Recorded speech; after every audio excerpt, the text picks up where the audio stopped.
Alright. With that, Duskmourn. We have a new magic set. Hello, everybody. Hope you're having a good Tuesday. Hope you're having a good day. Uh, it is,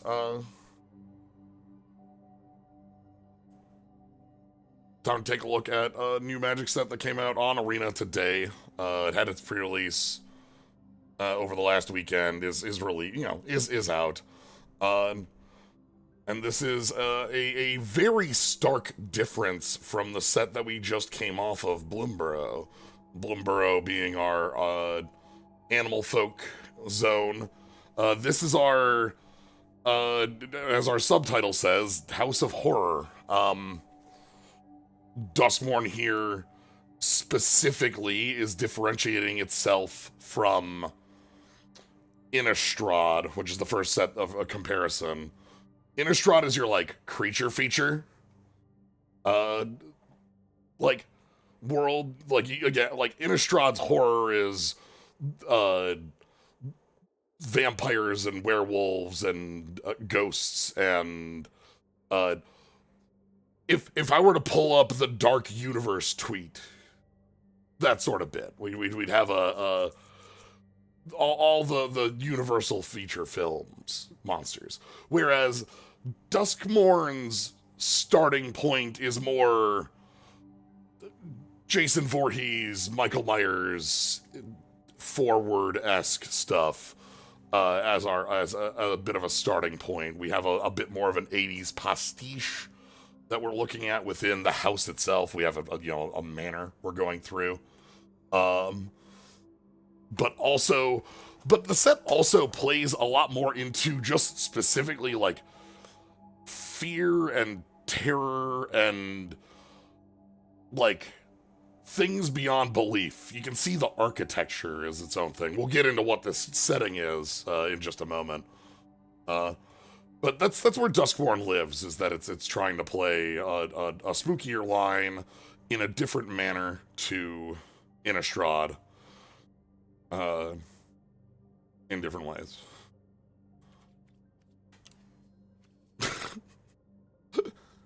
And when I say, like, when I say 80s horror, I don't actually just mean that. It's more of a modern, as we have, I want to play a game. We have our,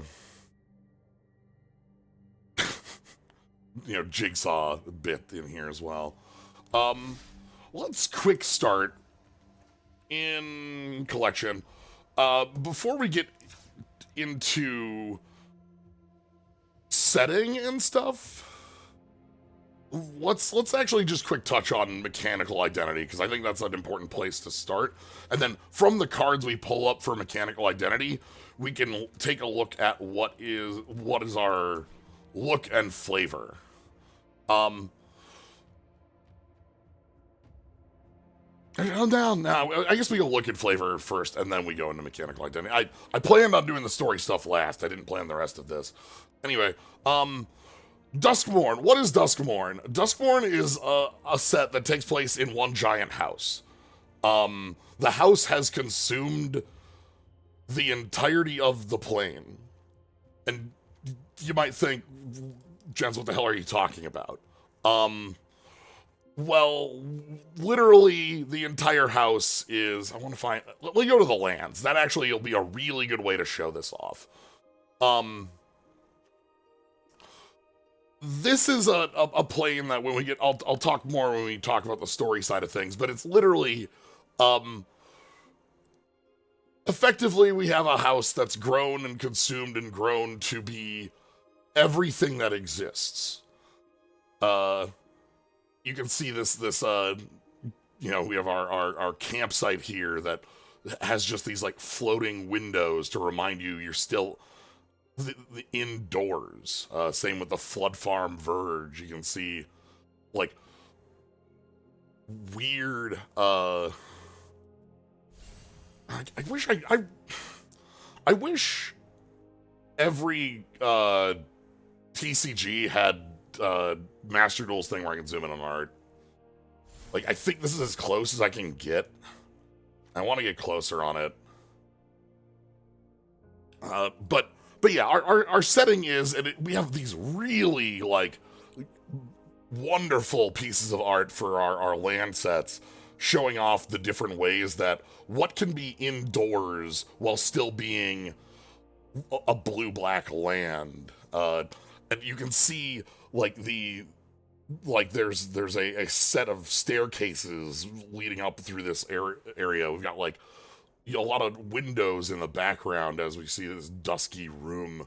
The our sewer under here. Doing this on Scryfall be better? Probably. This like every single client. Master Duel lets me zoom in on things enough, but on here it's probably just better if I did this on Scryfall. Let me see if I can change this up. All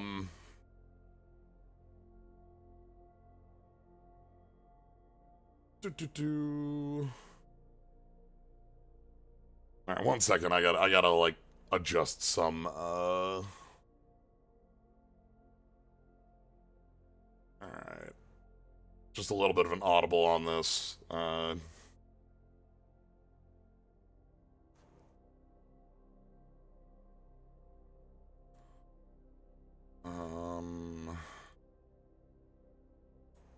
That's so maybe a little better. Get things into a larger look. I want. All right. Hopefully this isn't too bad for y'all. I wanted to do this all within the client, but like the art is small for us to look at, so I'd rather take a look at this in here where you can actually see things in a more visible manner. About as big as I'm gonna get? Okay. Because like taking a look at like our just I want to show off the art on the lands as like a tonal piece. Because we've got like because all of this is in Giant House. And we'll talk about why Giant House exists and why it's a problem in a bit, but please just accept Giant House. And we'll get there. But like we have like these chandeliers and tons of large cobwebs. Etched Cornfield is one of my favorites here because you can see these floating doors that also go into like different parts of the house, along with the glitched doors that are pieces that are about one of my favorite like little bits of the set about the growth of the house. The shot of not this basic forest, but oh come on, you don't have all the basic forests on here? I need I need to do, is it like is unique or something like that? No, that's not it. That's if it's only been printed once. I don't want full art. That's not what I'm looking for. It's just that there's 2 forests. This is why I shouldn't be doing this here. This looks way worse. This feels way cheaper. I should just be doing this in client. Like this just feels bad. But I can, and then I have to like filter out here, and this also feels bad. Unhappy with all options. That sucks. Because I want to pull up this forest art, but I want it in large.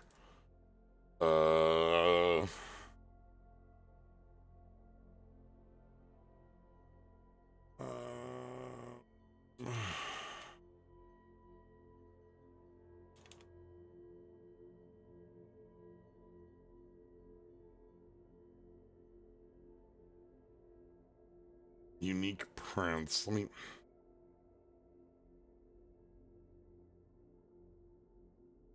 No, I'm getting more and more annoyed at myself the more I try to like do this on Scryfall. I'm closing that. But yeah, specifically looking at this forest here,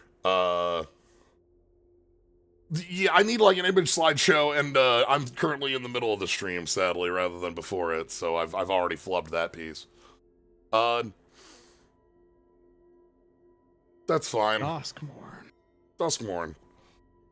Yeah, how's it going? It's going all right. Yeah, I wanted to pull up the,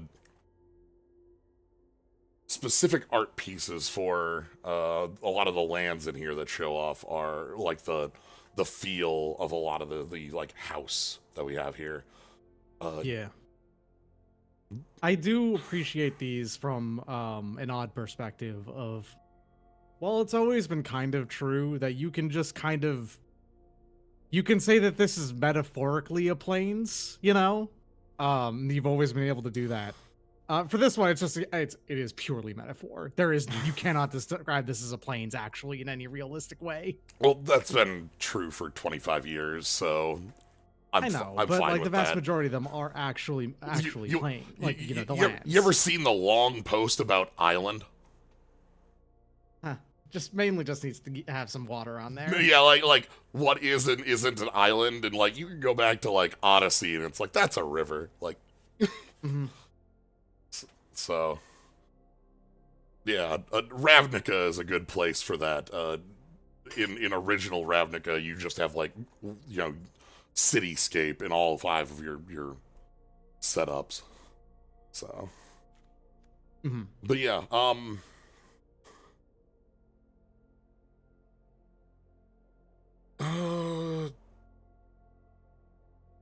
completely lost my train of thought because I decided I wanted to try to pull this up on Scryfall, and then that failed horribly, and now I'm... Alright, let me see what I had for notes for specifically story stuff and kind of set up within what Duskmourn is. Okay, I do have... Okay, so Duskmourn as a set starts... And this is going to be true of a number of sets we're going to be seeing, both in the current day and future. Duskmourn starts down here with Neon Dynasty. Kamigawa, in order to understand Duskmourn, we must first go back 20 years. So... To understand, the modern day, you must first go back to 1993. Right. With the Big Bang that was created by Richard Garfield. So, we have a set in, 2003? I 2000 think 2003, maybe that. So we have a set a long time back. Kamigawa, Champions of Kamigawa, Betrayers, Saviors. It's a set squished in between the original Mirrodin block. 2004, okay. It's a set squished in between the original Mirrodin block and the original Ravnica block. The original Mirrodin block, both like a pretty successful, like, new... Both well-regarded sets in general. Mirrodin well-regarded, but also just like a wildly busted world. Yes. Like Mirrodin was a point where, like, there were a ton of bans that had to happen around Skullclamp, Artifact Lands, Disciple of the Vault, all sorts of friends from that set. And Kamigawa was a reel-in on power level in ways. I've done it before, like Antiquities following, other things. But so you combine, like, a little bit of a reel-in plus some very insular, and in some cases, some of the worst mechanics you've ever goddamn seen in your life. A lot of things combine to make Kamigawa a low-selling set that wasn't well-regarded at its time. I started in Champions, so I'm the Champions liker at all times. Sorry. That's where I start.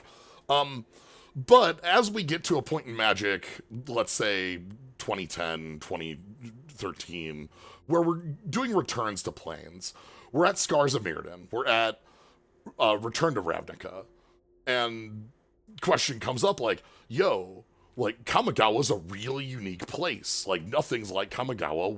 What if we went back and did a return on Kamigawa? And there's two sides to that as well, because it's not only that some people enjoyed the theme and whatnot of Kamigawa, but also Kamigawa is actually really important story-wise. as the kind of like the nexus of planeswalking and things like that.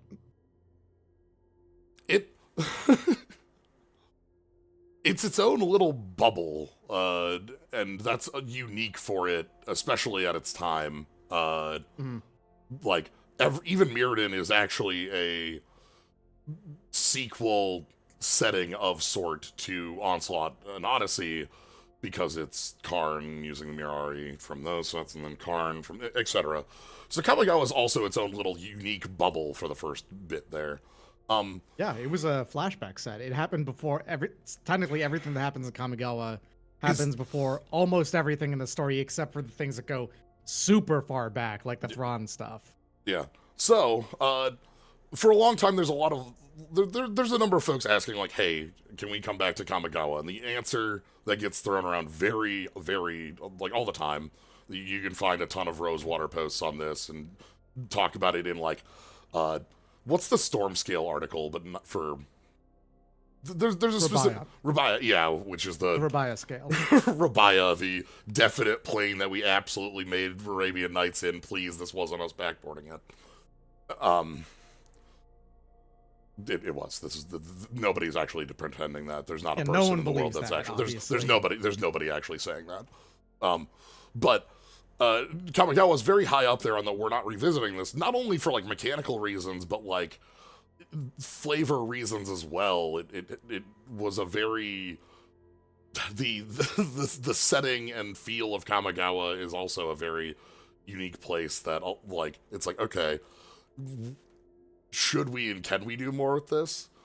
And finally, there was a couple of reasons, problems with Kamigawa. The actual first three are interesting, but they are not the same way. Theros is the Greece plane. Like, that's just the case. Yeah. Kamigawa is not really just the Japan plane the same way, because it was very, it had a completely different, like, focus on, like, it's easy, actually most accurate to say it's the Shinto plane. That's more than it is the Japan plane. Yeah. Which is honestly kind of a weird theming for an area to be. And it was brought back a little bit in specifically Neon Dynasty, which you'll get to. Yeah. So for a long time, decades, no, we're not returning to Kamigawa. Like, it sold like crap. It has a poor reputation. Why would we choose to go back to that on a major set when we have a ton of other? We can go back to Dominaria. We can go back to Ravnica. We can go back to many other planes, even newer ones. We return to Innistrad. We return to Zendikar, and these are planes we returned to Innistrad twice before we returned to Kamigawa, I think. So, finally, though, there's a set that is in development that basically the talk comes up, hey, this actually might be better if we just did this as Kamigawa.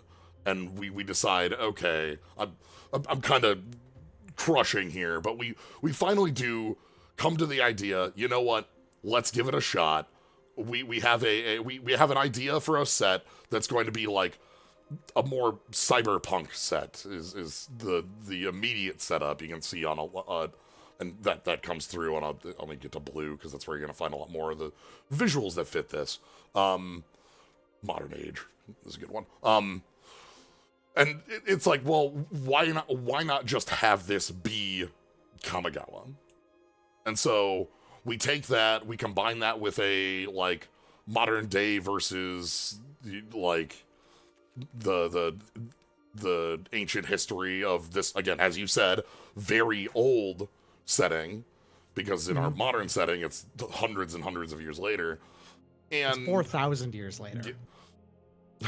Goodness, I was gonna say I know this exact number. I was on like 600, but okay. So we have Kamigawa Neon Dynasty comes up, and we have Neon Dynasty come out as a set, and we have this, like, you know, focus on artifacts of the modern day, enchantments of the natural world, and the set does very well. It's the best performing set of the year that it came out in. Yeah, in its year, like best set, and this goes against every single expectation that it had for that.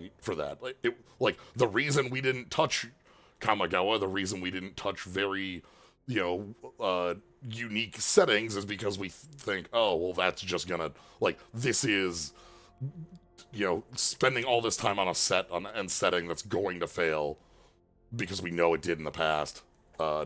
We shouldn't do that. Neon Dynasty selling as the best set of the year completely shifts the paradigm. There's a lot of things that are in Neon Dynasty's favor, not least of which is in the year 2022 or whatever. Yeah. People are a lot more comfortable with Japanese names and terms because, I mean, it's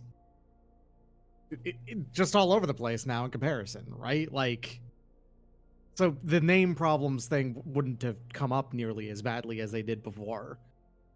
But yeah, so Neon Dynasty does very well, and to the point where if you listen to current talk about R&D, within R&D, Neon Dynasty is the beginning of an era point. Neon Dynasty is like the turning point on the level of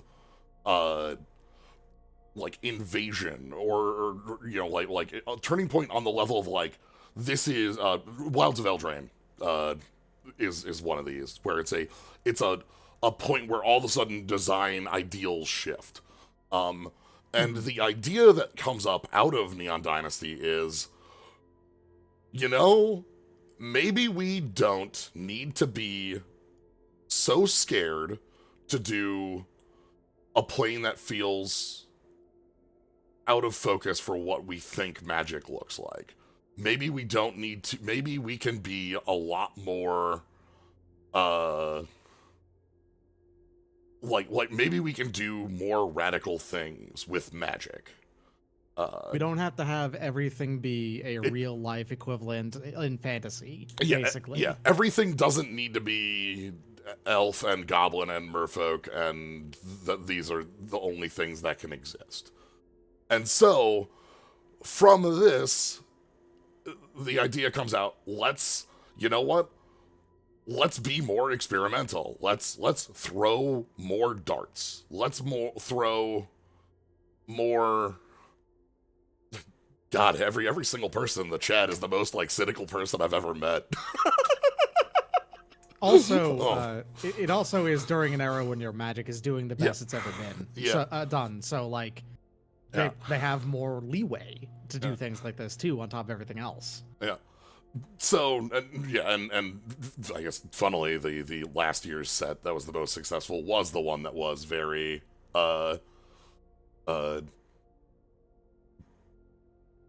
original fantasy. It's Lord of the Rings. It was the Lord of the Rings set. That's not because but that's not because of, I know, it's a funny... has nothing to do with, like, that thing. It's a funny because bit. It's Lord of the Rings. Yeah.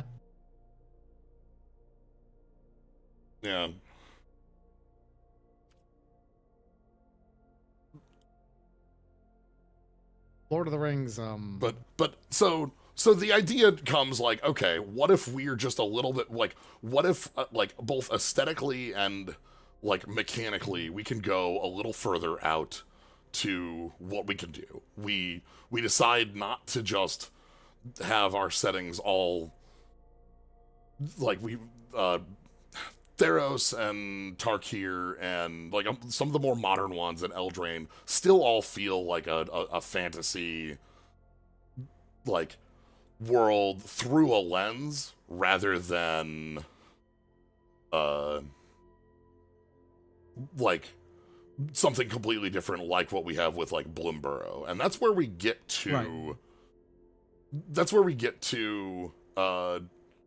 the more modern day sets. That's where we get to what we have here with Duskmourn, where Duskmourn is a set that could not and would not exist in Magic even 2 years ago. It is a completely big departure from what was before modern magic. Yeah. It's now like middle era magic instead now.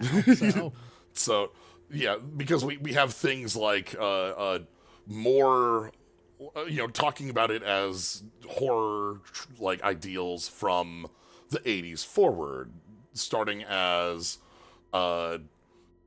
ideas from like we like the visual of a television screen as like this oblivion ring like would not exist in any other in earlier sets. So absolutely not. Yeah. That's where we start with Duskmourn, and that's where we get to the setup that is like our both some very specific. Okay, I said 80s, but The Shining was 79, so got 'em. We have our different like callbacks and I like things much like in Innistrad to different horror genre pieces. And then we also have like people wearing weird Ghostbusters technology stuff. Of course. Which, gotta have that. Do we have the alt arts on these? No. Huh. Okay. But anywho, within Duskmourn we have kind of three major pieces going on. We've got our horror pastiche stuff where it's let me find a good specific example of like unstoppable slasher as like yes, okay, you threw Jason out the damn airlock in and he died in Jason X, everyone's favorite movie with Jason Voorhees. Everyone's favorite. There is straight up a Here's Johnny on one of these pieces of art in here somewhere. I don't remember which card it is specifically. But we also have this like very like eerie like some of the spookiest art in the game for ages. Yeah, all over the place in this set. We also have if we're doing our 80s horror, the sequel Massacre again, but different. We gotta bring the sequel. Also, I know it's not necessarily 80s horror, but Valvagoth over there, the main villain of the set, yes, is incredibly Giger. Like straight up, Giger's designs for alien style stuff. Yeah. Unwanted research. Not a really big horror person, but I love the idea of a single indoor space that contains all these outdoor spaces. Yeah, that's something I love within the look and feel of the Duskmourn as a plane is super cool, like as a concept. Yeah. The entire plane is a single Spencer mansion.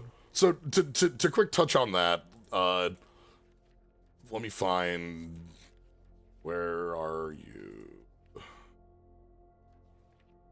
Trying to find. Here we are. Marina Vendrell, who's our not principal character, because that's not actually true of the set, but of the mansion, yes. Marina was a schoolgirl living with her family in a manor, who the manor was haunted by a demon that had been trapped there ages and ages ago. It's stuck in this house. It can't leave, but it can whisper in your ear. It can, it's your best buddy. It's your best friend. Let me pull up Demonic Console here because that's one of my favorite bits. And she talks with this demon that's kind of stuck in the house, and has kind of an increasingly bad time at school. Again, I don't think it's, when was Carrie as a film?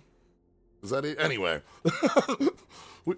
we end up getting to a point where she has such a bad time with the bullies at school that she's like, all right, I'll bring them over, and you know, you can scare them. And instead of scaring them, Valgavoth, our big monster here, eats them. Just chomp. I'm gonna eat their. I'm gonna make them as afraid as I can, and then eat them.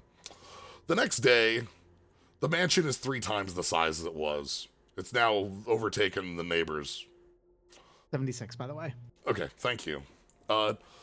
And now that it's taken over the neighbors, the neighbors are now in there, and with the way that our Valgavoth was stuck in the house, it couldn't eat the owners. But neighbors that are in the house, oh well, that's fine. So it scares the boots off them, eats them, and now it's the block. And within the week, it's like a third of the city, and we have a number of stories that we get to watch it grow, and then like as its territory grows, very slowly as you're not looking, it eats and it grows to even bigger and bigger. There's a good story from the viewpoint of the elves that live out in the forest who are thinking, wow, those humans, they're just cursed by their hubris of building a house. Elves can be jerks. But they're like, well, we're safe here out in the woods, in the forest. There's no way that, the house could ever consume this.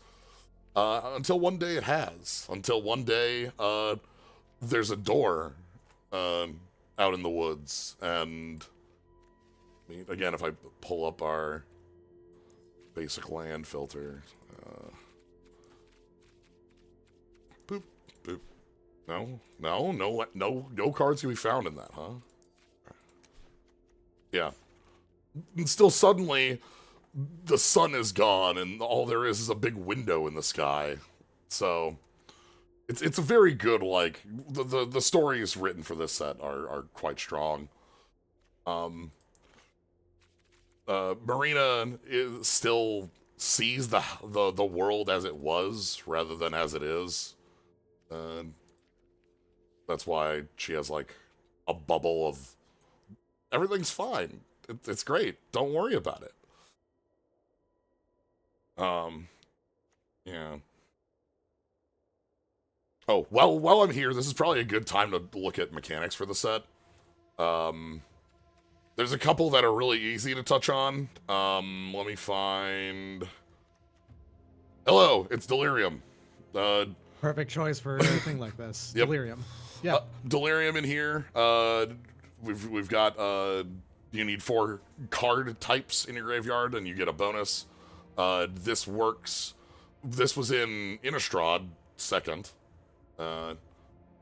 And it works in here because the second theme we have is enchantments as a whole, and a couple mechanics around enchantments. This fox here is one of the kind of mechanics around them. Eerie is a constellation with an extra... Plus an extra text, which is honestly still just constellation, because while they don't actually enter the battlefield, they basically do. Yeah, so we like constellation, enchantments coming to play is one of our mechanics. This one says about a room, and it's like, well, what the hell does that mean? Let's take a look at... Here we go. Oh, they're shown funky on here. Rooms are effectively split enchantments. The short answer, the way to describe these are, they enter the battlefield on one side, and then you can then later on pay as sorcery speed to unlock the other side as well. Yep. And so they're both on the field at the same time. Yeah, so like on turn 2, you can play Grand Entryway for white and 1.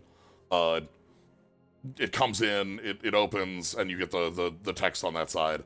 And then next turn, you can pay white and 2 to open the other side up, and then both are active now. Yeah, and if you flicker it in any way or try to recur it, it enters as both closed, so you can't really cheat the cost on these without cards that specifically do so. But the idea is Which effectively means, it's weirdly enough, they enter the battlefield as completely blank cards. It's funny. yeah. But yeah, so these are effectively like kind of split cards that you can cast both sides of, giving them a lot of utility. Also, as you can see with, we mentioned Delirium as a mechanic, when you have enchantment creatures and enchantments along with artifacts and artifact creatures, it's going to be a little easier to hit your... Yeah. When there are a different kind of... Yeah, when they have multiple different kinds of, like, type on a single card, that's the thing you want to end for a Delirium deck. Yeah, but these all represent the different, like, you know, all these different rooms in the house. They have these nice little, like, each of them has a different, like, divider art piece. Mm-hmm. I like the design idea and thought of rooms. I'd like the design. The only problem I have with them is the way that their reminder text is worded. Yeah, it is not immediately clear what it means when you read the reminder text. It's too cute. Yeah, when you unlock this door, which just means either, like, when you play this side. Yeah, air quotes play because you don't play it when it comes in on the side. It's legally, this enters the battlefield even though it was already on the battlefield. That's what that wording is supposed to be. Yeah. Our other major mechanic we have in here... Actually, before we get to major ones, I'll talk about the last couple enchantment bits that aren't really mechanics, but they're pieces of the set, where we have these nightmare creatures. In paper, you like, there's a little, like, in the precon stuff and decks, there's like a little thing that you can cover half the card with so that it's like off. So, but we have these enchantment creatures that are representative of nightmares and fears. Some of them, teeth have returned. Some of, like, a lot of different, like, stylings over what things we're touching with those. Fear of the dark. Everyone's favorite, fear of missing out. Mm-hmm. Good old phone. Hanging out. And then a couple of smaller bits that are like one-off cycles that I'll let show when we get to those. But the other major mechanical bit we have, like, you know, this impending piece here. Looking for a survivor. The other side of mechanical set is like the folks that are still living in the house. You might ask, if the house turned into the entire plane, and the entire plane is the house, how are there people still living in the house?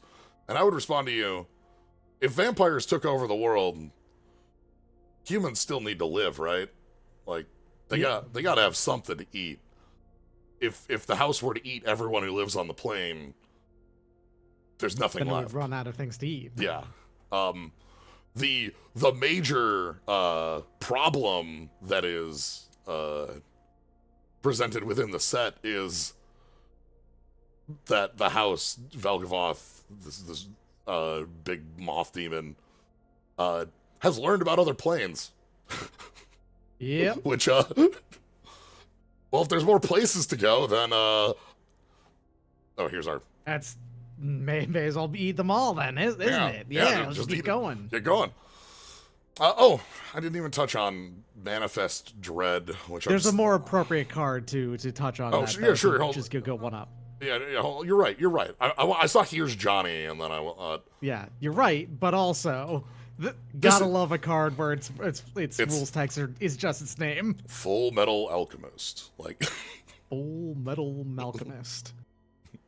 Manifest Dread. Yeah. So Manifest Dread is literally manifest. This is a mechanic from Khan's Fate Reforged specifically. That is like put a card into play as a morph. I love Manifest. It's cool. It's really fun to play with. The only difference is top 2, bin 1. Mm-hmm. So it feeds Delirium because it puts things in the bin.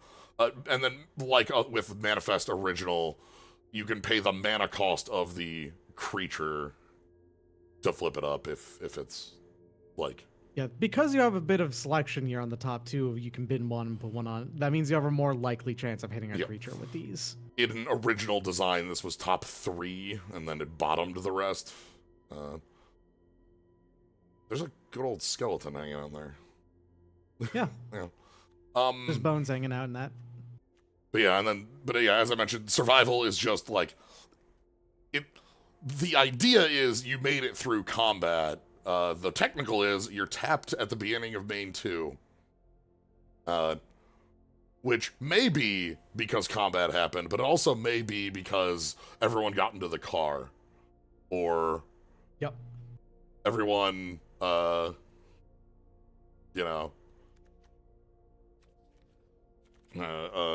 was tapped for creatures you control have tapped for add 1 of any color. Yeah. So also cards that enter the battlefield that were enchantment creatures that can just be not creature enchantments. Yep. This is one of those cycles I mentioned. I think that's most of the mechanical stuff. Any other? We have a bunch of these multicolor rooms because that blue-red is like we have a lot of rooms going on.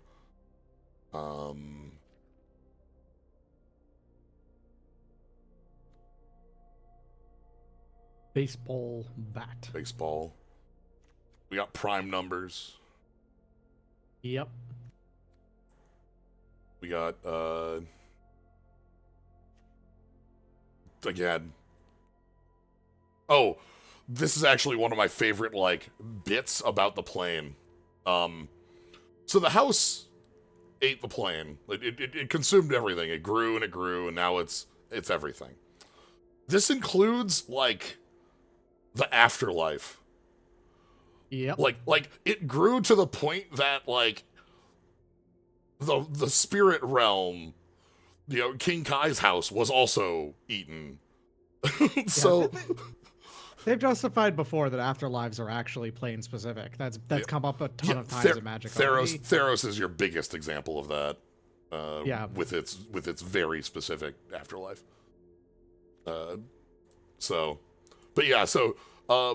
Because the house has grown to the size of eating even the afterlife, the like ghosts within the world like exist in the house, but they're like super fucked up because they're basically on the edge of existence trying to push their way in. Blue and white are where we get the bits for that. It's a card that's been very, very strongly power crept at this point.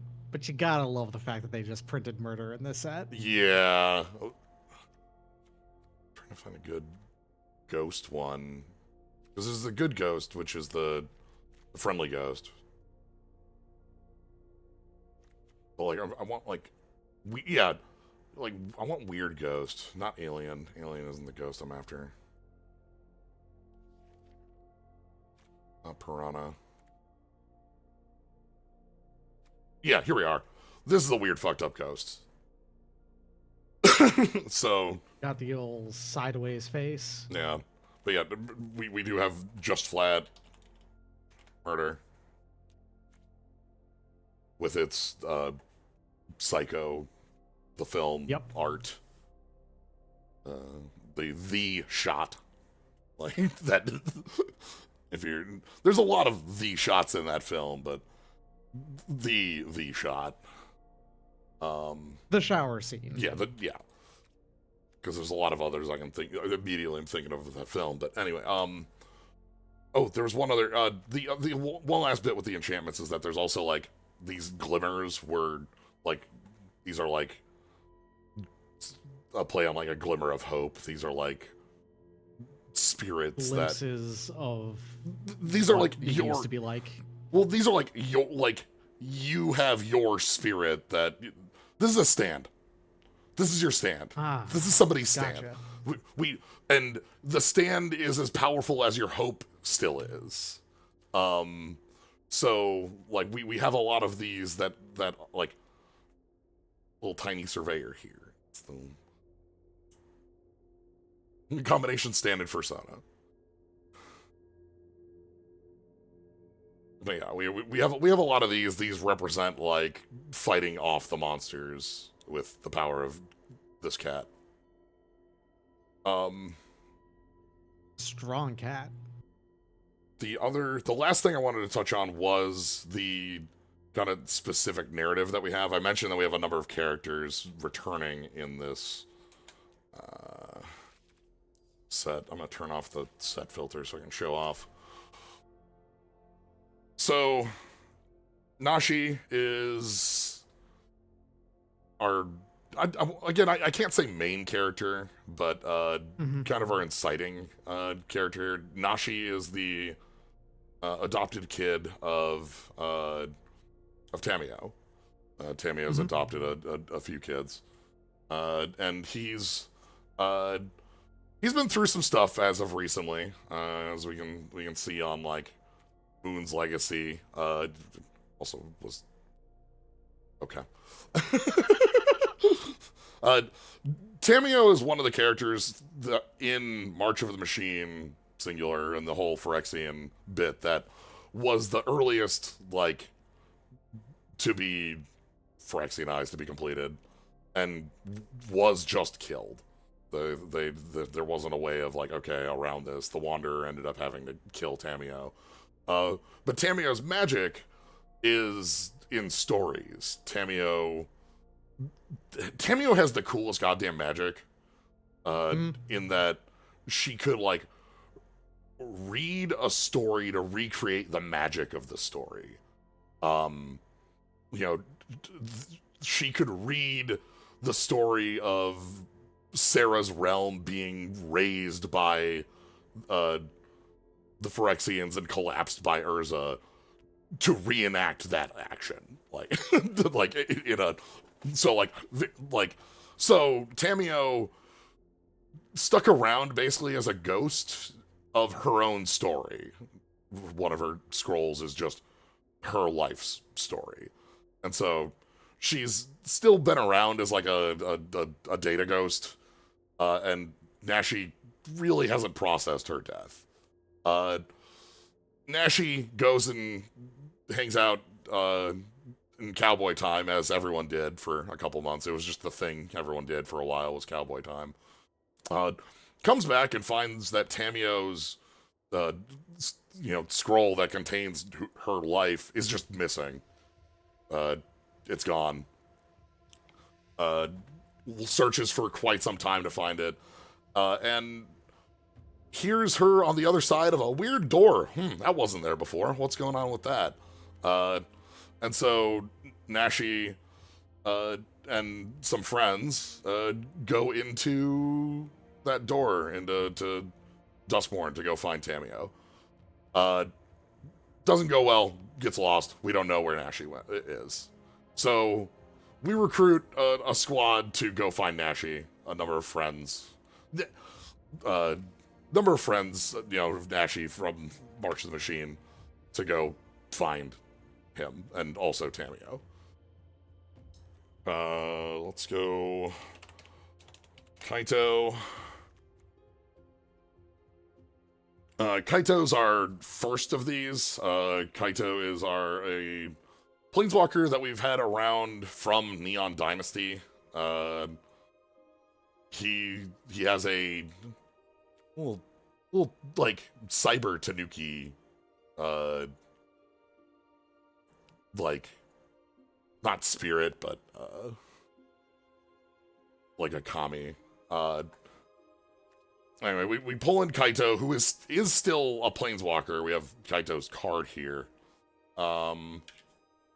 As well as, I don't know, the Wanderer, who we have in Neon Dynasty as the Emperor of the realm, who has been stuck having to planeswalk all the time. That was sort of their thing when we first met the Wanderer. As of the end of March of the Machine, singular, a lot of planeswalkers don't have their planeswalking abilities anymore.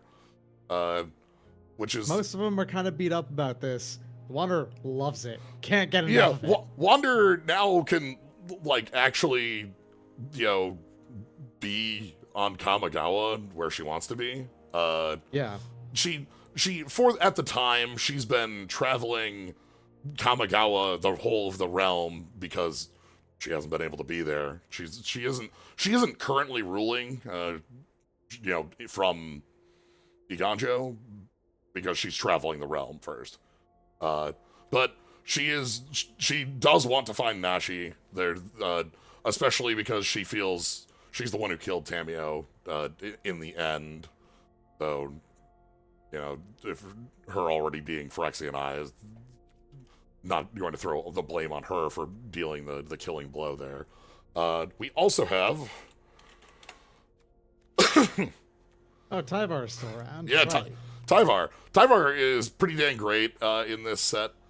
So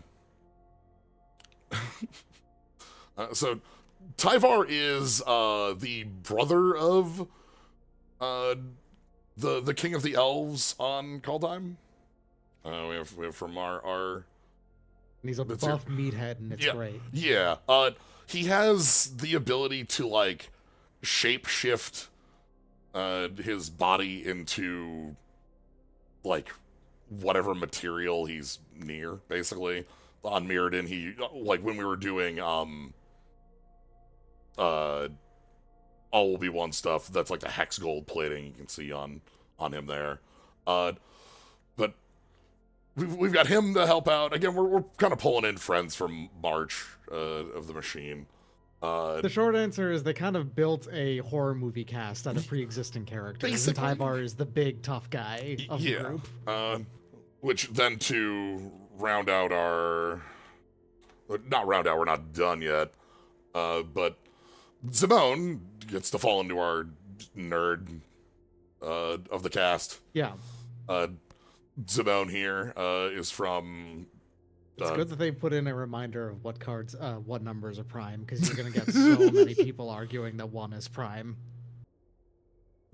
Not on there. Not on there, 'cause it isn't. It's officially 1 is not a prime number. When the construct... Go argue with mathematicians about that if you want. You're going to lose, unfortunately. Yeah. But Simone is here as well. Simone is a character that we have from Strixhaven. Strixhaven, right? Yep. Yeah. So, and that it leaves us with it's Tyvar, Wanderer, Simone. Oh.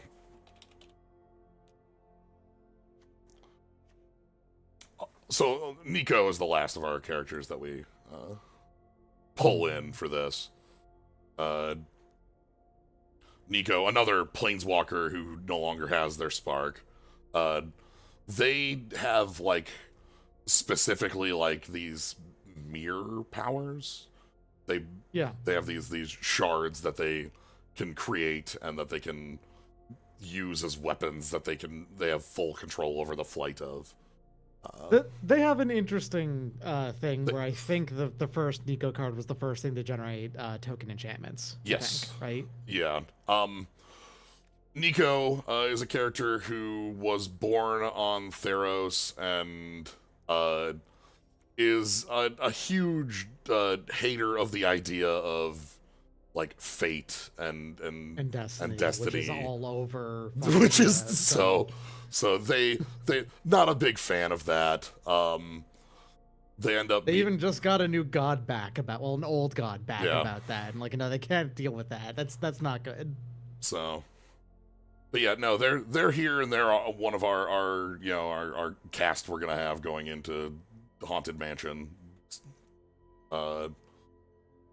So we've got the 5 of them. The last of our main characters, the last of our characters that we meet as far as the cast in the house is Winter here, who's a survivor in the house that we meet early on, who saves us from some problem, a zombie who stepped in a bear trap.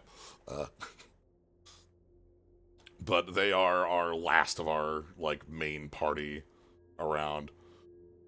The actual like happenstance of the set is pretty quick. We roll into the mansion. We immediately where is it? We immediately split. We immediately are forced to split up. Kaito falls in a hole. Tyvar and Zimone. Tyvar runs off trying to save somebody who's yelling for help, and Zimone is like, oh, this isn't going to go well, runs after him. And so that leaves Nico and the Wanderer by themselves. They run into Winter. Winter, let me pull up I have my list of story spotlight cards, so I can pull those up as far as the specific ones there, because we've got Kaito falling in a hole, which, like, we specifically, when Kaito falls in a hole, it's like, okay, we could jump in after Kaito, but Kaito's the only one who's actually safe, because Kaito's a planeswalker. Yeah. Kaito can literally just leave at any time. Kaito can just leave. Nobody else can, but Kaito can just leave. We've got that's a story spotlight card? Are you kidding me? There's no way this is a story spotlight card.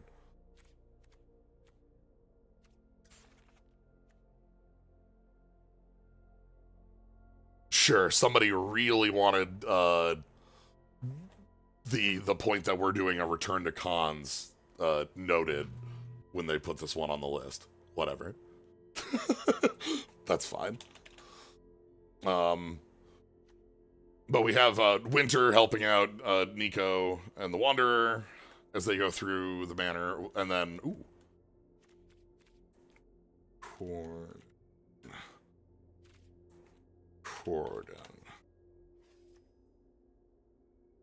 And Tyvar and Zimone are off on their own, just sort of having an okay time. The flavor text on this one is pretty good. Yeah. Zimone's theory is that the fractalization of the atmospheric ether would increase kinetic energy. Tyvar's theory is that if you hit the cultist in the face really hard, they'd fall down. They're both right.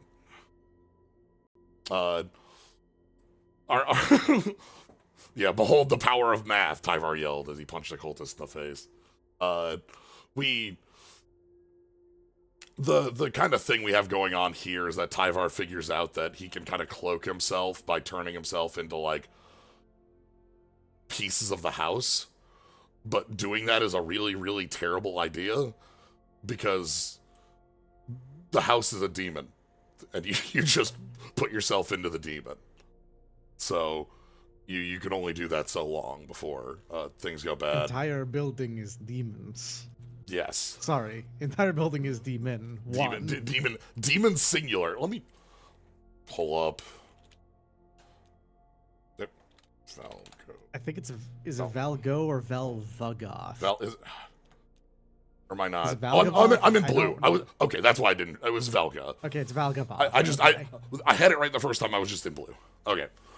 So Velgavoth here is the world. Velgavoth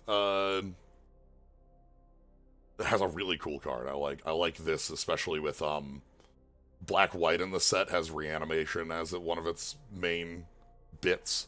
So like you're not supposed to be casting this for 9.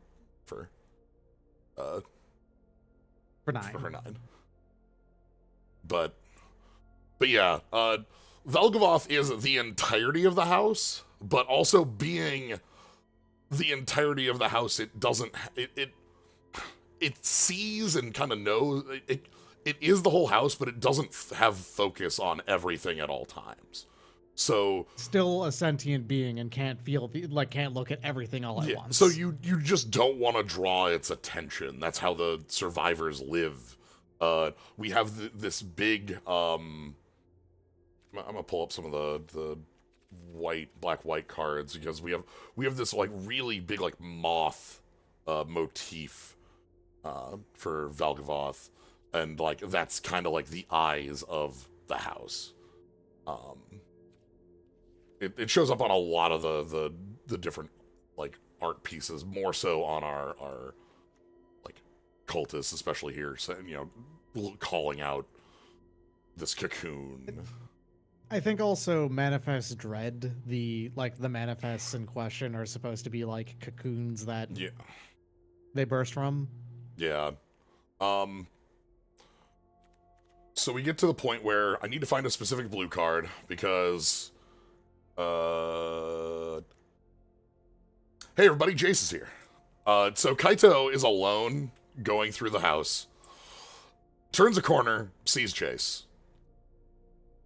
Immediately, first reaction, I'm gonna punch Jace in the face.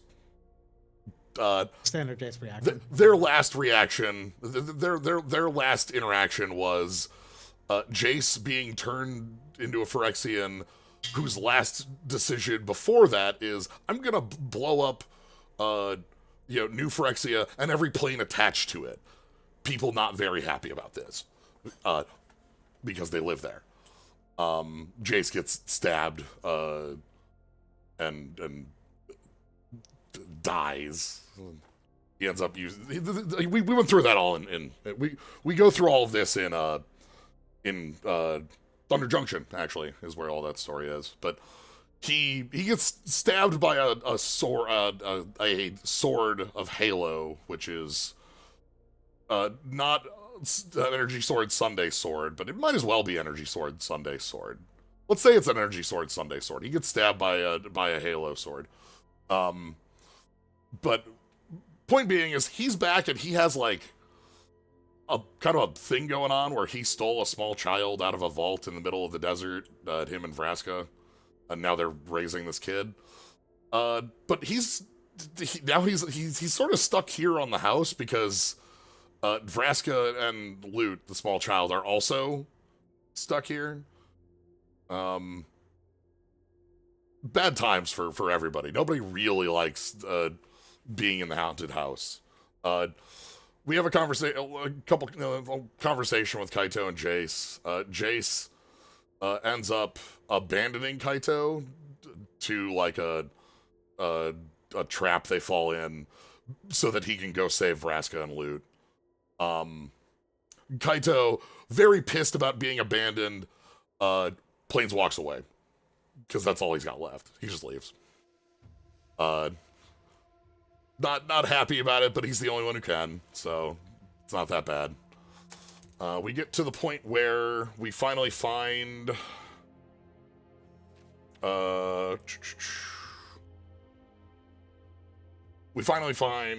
Nashi.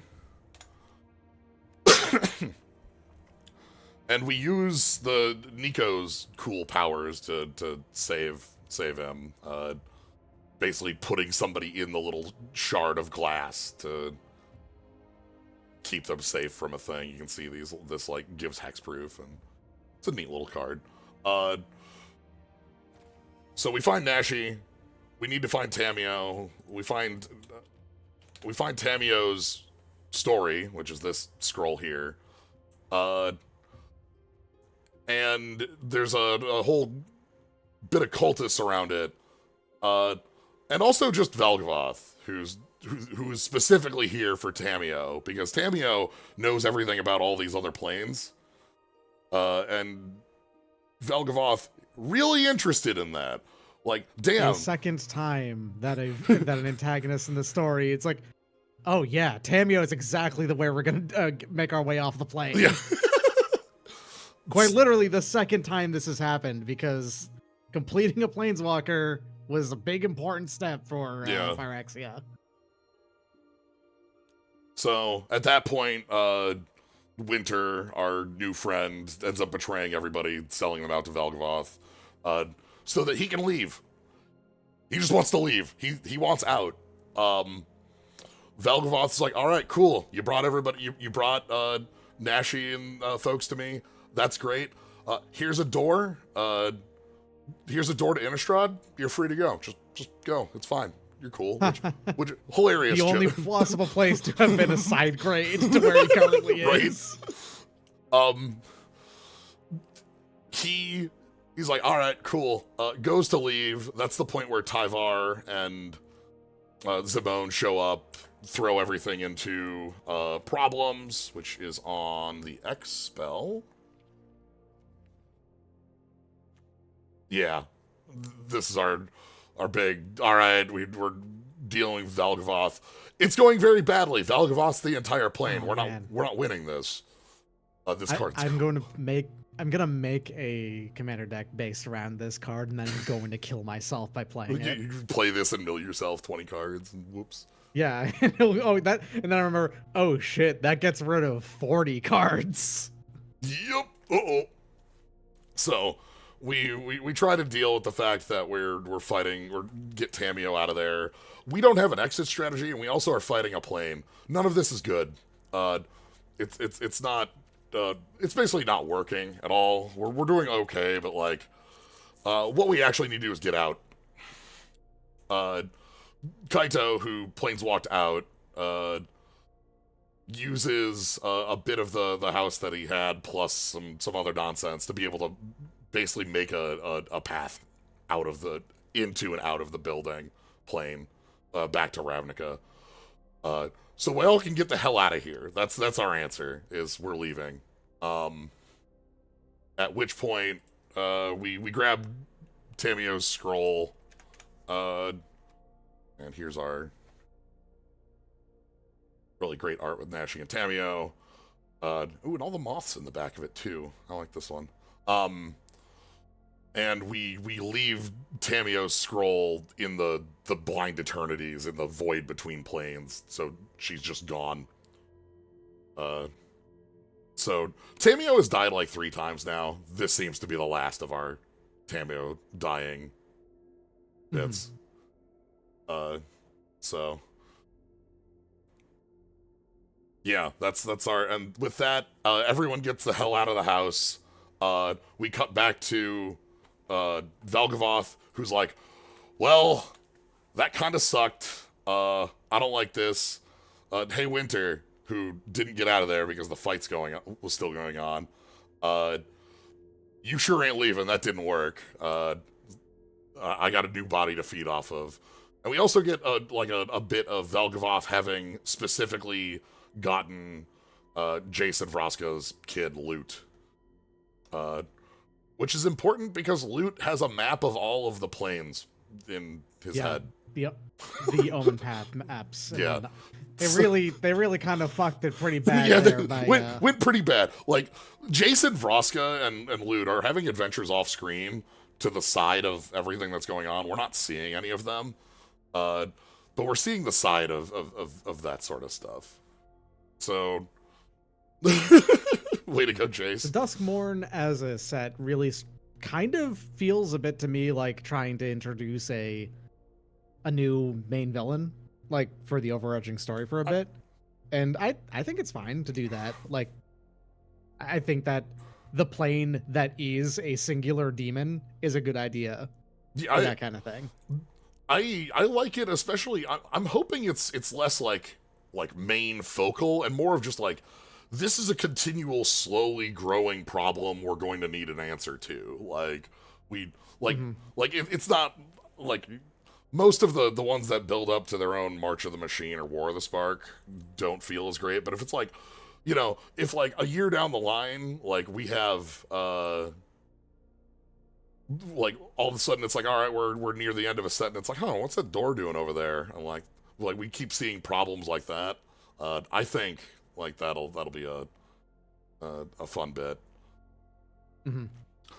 See, I don't think the fact that like I guess we got out unscathed, but like we also didn't do anything, and Tamiyo's dead too. Like they got out unscathed and had only bad things happen to them the whole time, and they didn't succeed. Yeah, that was saying nobody. They was barely victorious. Is what it was. Yeah. That's the thing. Is like we didn't even like do what we went to do. So, well, I mean, we found Tamiyo, I suppose. We did do that, but then lost Tamiyo again. So, yeah. And that time for real, permanently. These things happen. Anyway, that means we get to have I do hope at some point, though, that if it does end up going, like, you know, expanding into other planes again, kind of New Phyrexian style, just like with No Phyrexia, it does try to go into Innistrad and finds the place too spicy for them. New Phyrexia invades Innistrad. Innistrad has no problem fighting them off. Man.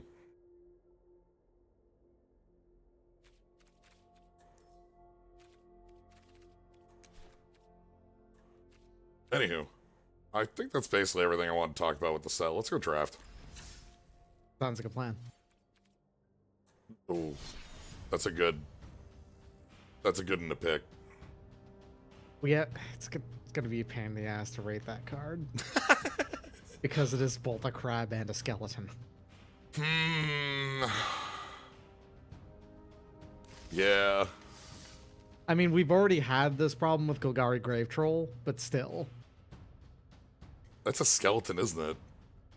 Yeah, Golgari Grave Troll is a troll skeleton. Alright.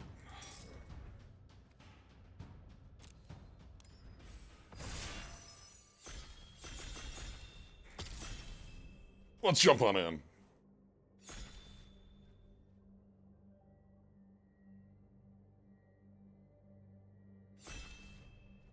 So I'm only like vaguely familiar with. I'm aware of all of the major mechanics.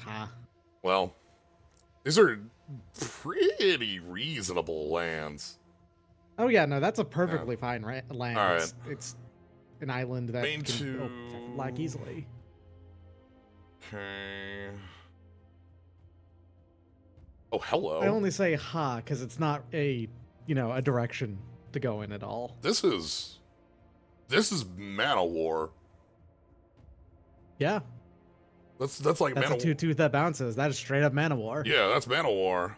We also have Vel'Gavoth's Faithful, which is a reanimation, zombify, rise from your grave. Defiant Survivor. This one's nuts. If you get Defiant Survivor to live, get a free manifest. Yes. Yeah, damn, that is good. Damn. Also, I really like the coloring on Defiant Survivor there. Mm-hmm. Yeah, tap stun too.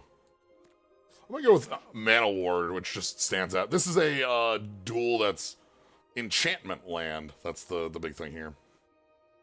Yeah, it's a hexproof enchantment land, which is kind of in the vein of the indestructible artifact lands. Yeah. You know. This one's pretty cool. More dread. Under the skin. Manifest dread. Return target permanent from your graveyard to your hand. That is a hell of a fucking regrowth, right? Like, okay. That's a regrowth on a 2, or like it doesn't pick up, it only picks up permanents, but... the order matters too, yes. though, right? Because you can put the thing in your graveyard and then pick it up. Also, so it can be basically a draw too. Huge fan of Glimmerburst. I can't get a good close art of Glimmerburst, but Glimmerburst, for one, inspiration that makes a 1/1. For two, in the very center of that orb is like a tiny hamster.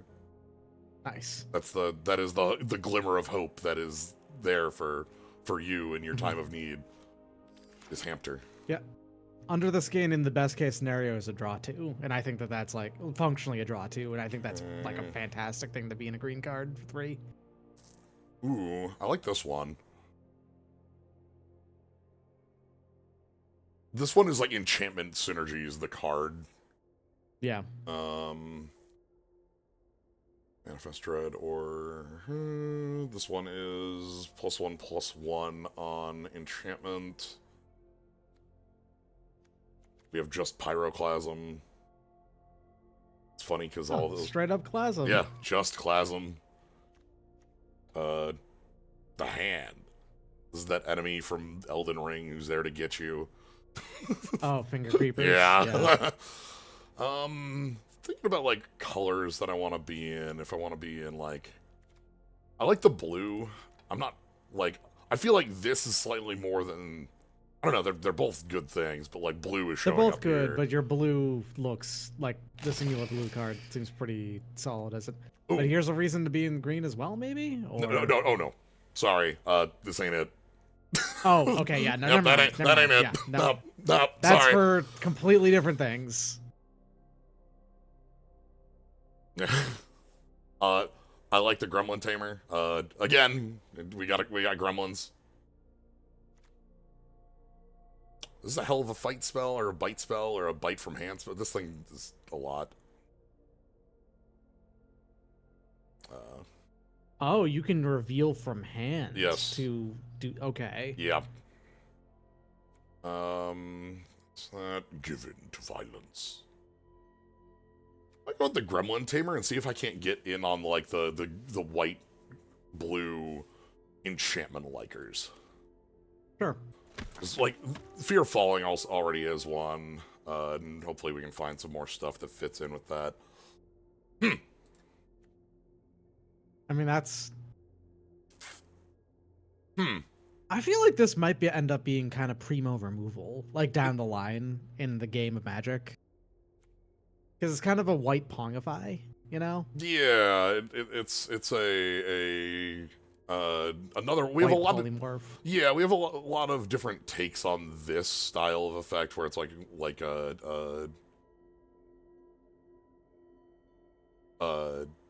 you know, very cheap. Get Lost, I think, is the one that gets played and constructed these days that makes like map tokens. I'm not certain how that's going to play out in Limited, but I'm going to pick it up and... Okay, this is like the second Miasma Demon that's been going by. This... Okay, that's just... Wow, discard cards for sure. Okay. Lionheart... Target creature you control... Destructible... Slimy Aquarium. I'm gonna go with the Glimmerheart. I'm gonna try and get the... Again, I want this setup to function if I can. And Grand Entryway is a card that's very good for that. This is multiple enchantment triggers. Because the entryway is a 1/1 and an enchantment, and then you can trigger the other side. There's also the rare land, which is funny, but... Very much the rare land you'd want, too. Yeah. The cycle's I mean, very from cool. that end, that room will likely not come around, but I mean, you'll probably see another one. It's common. It's something I think I want more copies of, though, is the thing. Especially if I end up with more of the gremlins. Your immobility. Tap a creature. Stun counter on it. The twins just come with a manifest. This being a thing you can do intentionally is because it turns on survivors. Yes. A lot of good choices here. The Meatwalker seems like a pretty strong stun bit. 2 turns with the draw effect on it.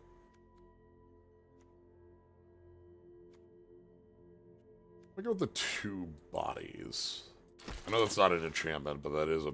Well, alright, there's more of them. I always like the... I think that these cards end up pretty strong. The pair of 2/2s. Bear Trap. Bear trap that can catch something that's flying. Okay. Oop.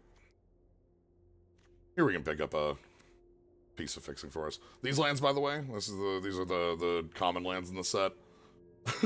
Pretty nifty. They wanted to intentionally avoid any like call-outs to Innistrad overlap. Delirium ended up in the set because it played too well. Okay, we did get another one of these entryways. But like, they ended up like... I think you're in the right colors right now. Yeah, that's nice. Black is the only other one that looks like... Okay, well, it's... Okay. Friendly Teddy. We'll grab the cornfield. Ooh! Okay, nice. Okay. You've got the Wrath.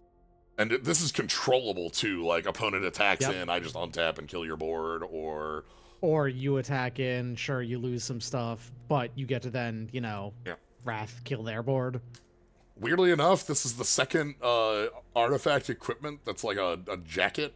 We've had Cryptic Coat, and here we have Cursed Windbreaker.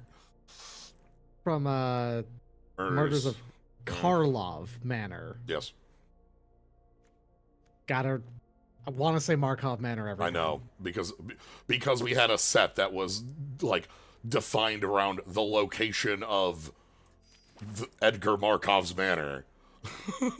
Hey, Nashi. Hey, Nashi. Put a number of legendary and/or enchantment cards from among them into your hand, but I think your goal is honestly the eerie triggers rather than the enchantment cards themselves necessarily. Still might pick that up as like a fun thing to play with. Fair enough. Mostly because I'm not really impressed with. I guess this is like the best in here. Like this becomes a 3/3 lifelinker. Enter the. It's the only one you have at the moment, is what it is, really. Yeah. I don't know. I like Nashi as a card here because Nashi is like frantically searching for Tamio. That's what we're like. That's the card does, and I like cards that are like fitting mechanically and. Savior of the small. Okay. Get out, bounces enchantments, or counters bounces creatures enchantments, or counters creatures enchantments. This thing's just big. I might grab the locker. I want to find more stuff that has the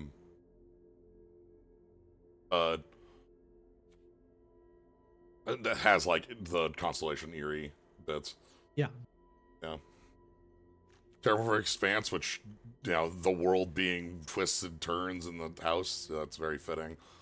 Duskmourn has core, apparently. Apparently, back in the day, Duskmourn, the plane, actually did open onto another plane once, but it was Zendikar.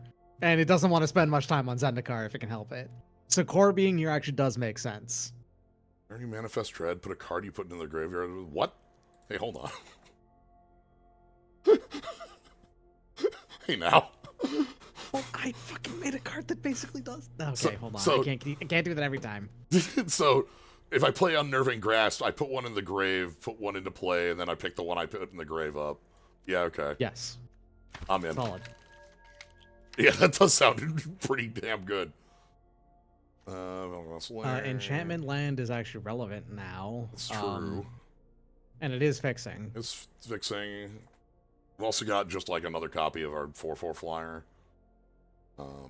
The most valuable. Also a good idea.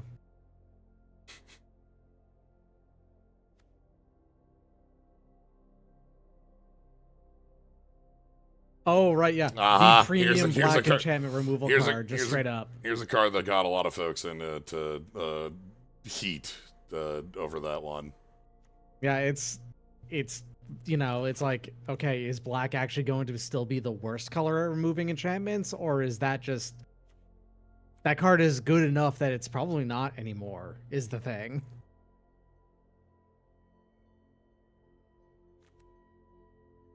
When this deals damage to a player, unlock a room. It's not a mana. That's actually pretty legit. You have 3 or 4 rooms right now? Yeah, like Meat Locker opened would be. The other thing would just be like 2/1 flyer. I don't know if that's. Your Welkin turn of the future. I'm a big fan of welcoming turns. They haven't printed high flying in a while. Now I think about it. Can only block other flyers when it's a flying creature. Yeah, looks like red is our. Okay, this manifest makes a 3/3 on the one side and surveils on the other. Sure. Ooh, hello. Nice. All right. That's great. That's other. This is like this is the card I want because I have this and then I have like if I can get some more things like this that are like pump team, like that's the sort of bits that I'm interested in for our deck. What do you do? Look at the phone. Dies top 5. 2 power when creature. It dies, yeah. It's for a 3/1. It's kind of slow. Goat. The Goat Demon, classic. The Goat Demon. I'll take the Cult Healer, fine. Make 3 Gremlins. Gremlins control a menace, lifelink, and haste. Gremlins. Midnight. You do not feed them.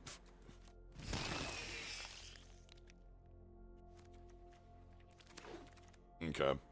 And we're... I find it's cute every single time they print the artifact token type on a card. These are a really cool cycle. The Enduring Glimmers.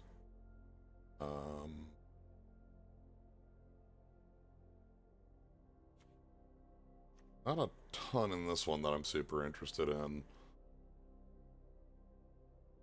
Glimmer Light is Glimmer like Light makes a... It's kind of a living weapon sort of thing. Yeah. It doesn't make it equipped, which is weird. Yeah, it doesn't snap on. Fear of Falling is just... Well, I mean, that's a 5 and a 4 for flyer. Always useful. Give it the small... Ooh, the Drowner. So the Drowner here... a lot going on, but it's here to pull you under. Flash Vigilance. When it comes into play, tap a creature, stun it. Shuffle a stunned creature into the deck and itself. Nice. So this could just be like a tempo play or a removal spell or such. Reminds me weirdly of that hippocampus from Theros that everyone thought had flying. I don't know why. Just because it's a flash creature that, I don't know. There's no reason.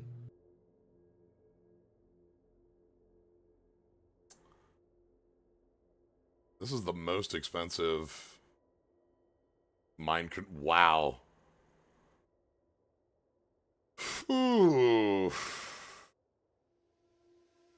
Feels a little bit like they tried to print a bad mind control. Yeah, am I at 6? Am I here for that, or am I just here for, like, Ghost? Nothing else with Eerie. Like, nothing... you might want to grab the Murky Sewer. Oh, sure. You know what? Let's do that so I can play Nashi. That'll be fine. Yeah. Ooh, this one's nice. This is a pick up a permanent.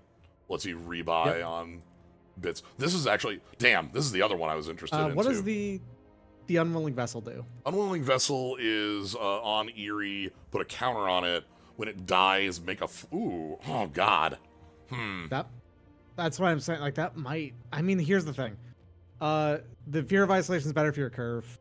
One Unwilling Vessel, because you actually have a pretty solid number of 3s as well. Yeah. Go with the Fear of Isolation. Use that to pick things up. Oh, hello. So, Sheltered by Ghosts. When Sheltered by Ghosts enters, exile target non-land permanent as long as it's in play. Enchanted creature's lifelink and reward. Yeah. So you need a creature around for this, but this is a 2-mana. You know, this is an O-ring. So it's more fragile because it's on a creature. There's also an unnerving grasp. It does give ward 2 as well. Yes. Well, we got the Windbreaker. Unable to scream if we want removal. An Eerie card. Which one is that? The Cult Killer is the one that... Yeah, this is just the one that lifelink. Yeah. Lifelink. I'm fine with, like, handing off evasion. Hi. Gremlin Tamer number 3. Right. Okay. We're here on Gremlins. We're here to play Gremlin Slide. So, Emerge from the Cocoon is pick up. Underwater Tunnels, the Manifest. This is the... Second one of these is not a bad idea. What was that? A second one of these is not a bad idea. Yeah. Goat, Piranha. This could be able to pick up the Glimmer Light. So, like, you know, this is an enchantment coming to play, which is meaningful. We have more than we actually do, Nobu. So both of the twins do it. The Unnerving Grasp does it. The Underwater Tunnel does it, and then there's like the Windbreaker also does it. I think there's 5 cards in our deck that do it.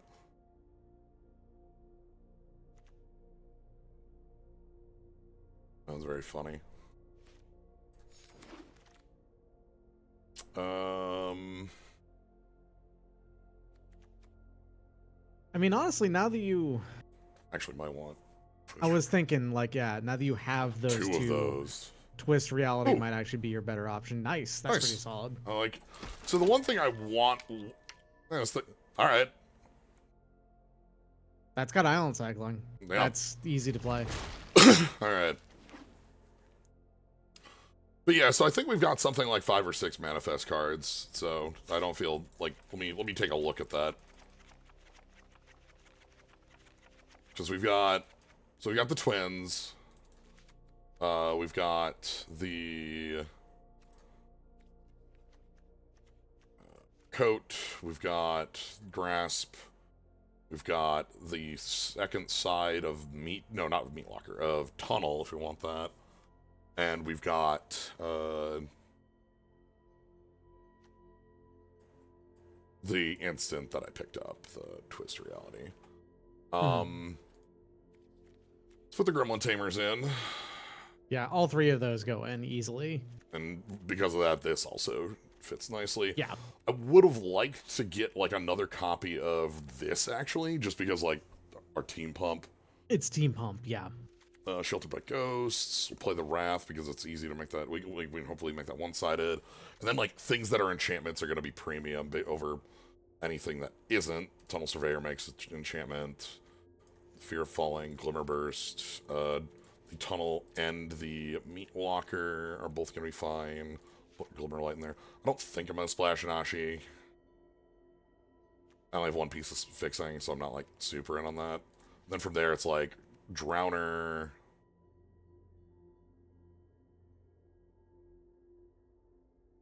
And like, let me count the creature count in here right now. 11. Ooh. I suppose it's because I have a lot of these, like, enchantments. I guess, like, the Glimmer Lights and the entryways are all, like, 1/1s on a spell rather than a body.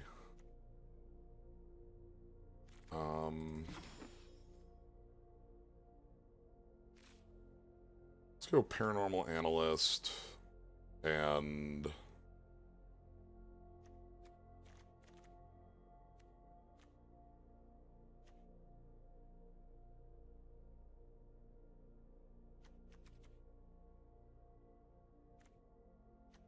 I want to include, like, Unwanted Remake, probably, as our last.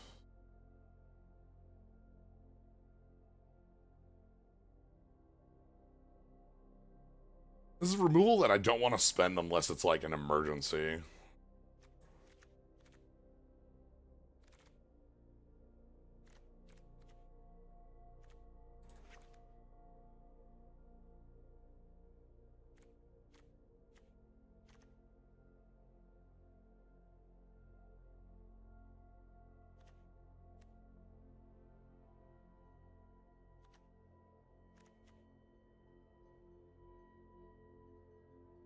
Bottom or top. You can look at...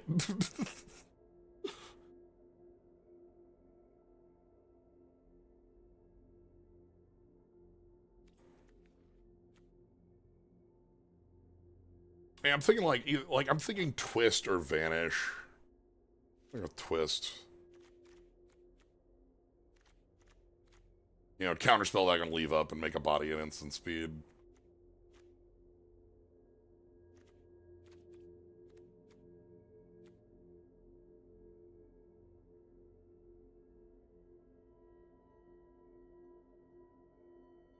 Yeah, okay. Alright. So, the want for this deck is to play a Gremlin Friend on turn 2. Yeah. That's what this deck does. It's all about that, and then just having, like, a ton of tokens to go wide with. To be fair, you have, because I got 3 of them, you got to, triple the rate of drawing them. Yep. Yeah, there you go. Okay. Twins cost 4, split up as a Wrath. Yeah, it's between these two if I want what I want to, because, like, honestly, I'm thinking about throwing split up back just because this is a quite aggressive looking hand. Yeah, I see it.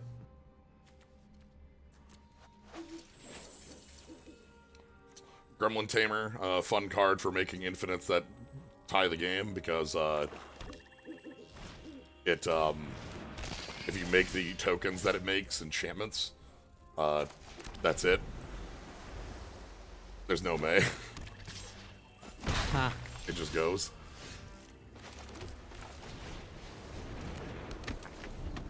Alright. So there's gremlins. They've got all swamp. Whenever a creature you control dies, each opponent loses 1 life and you gain 1 life. The other side of that is pick up all creatures from your graveyard. I'm blocking. Quite powerful.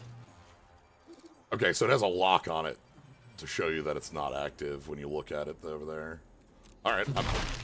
So we want to land here. We're a little, Oh, that's any target. Okay, well. I thought that was just a drain one. Whoops.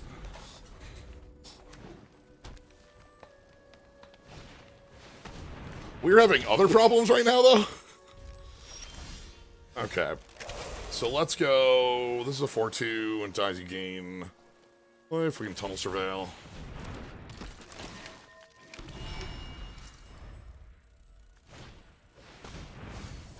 Say its name. So, mill 3, pick up a creature or land. They are just grabbing a land. This is going to be good for them. We have the long-term problem that this hall represents. I don't like that.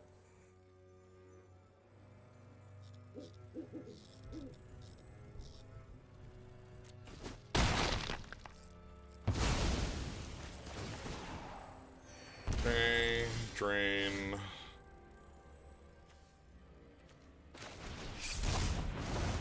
So we get the manifest. Uh-huh. Of course. Whenever attacks on another target creature gains death touch. Okay.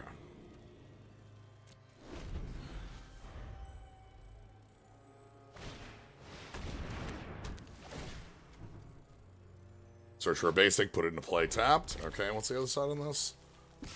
They just got the mountain. Oh. Concerning. That's winter. That's winter specifically. Huh.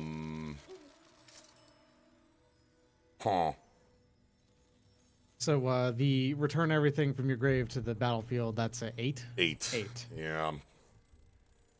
We have an O-ring that can hit that. Yeah.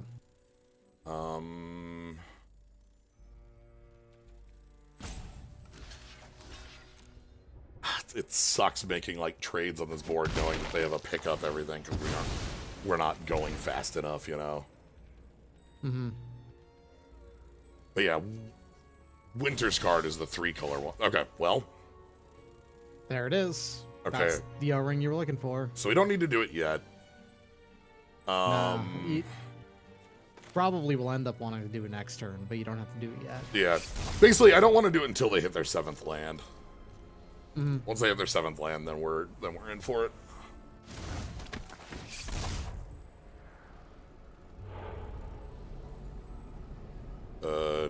This is irrelevant.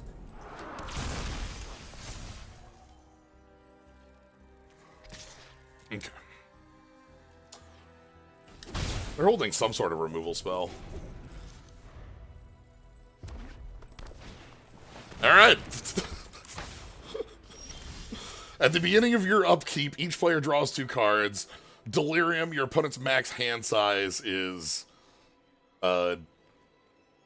7 minus the card type count. And they do have a Delirium going, so your max hand size will be 3. And is 3. Okay. Also, them drawing a bunch of cards is, you know... How much ward does Winter have? Ward 2. So you can't... I can't do both. Unwanted Remake and Sheltered by Ghosts? Correct. Well, you have to Sheltered by Ghosts, I think, right? Because... If I unwanted remake and they draw a land, they just get everything back. Yeah, so... Problem is, I think they're holding deal 2 damage. or drain 2, but I don't know how to play around that quite yet. I don't think you can, functionally. Alright.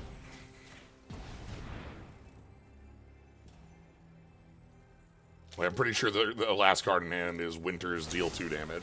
Oh no, drag to the roots. Okay. Okay, that would have just worked regardless then. Yeah. Okay, but that's their last card in hand. They're gonna draw 3, and then they're active. Oh, they're 5 card types. Sure. Yep, they just put an instant in their grave, I guess. All right.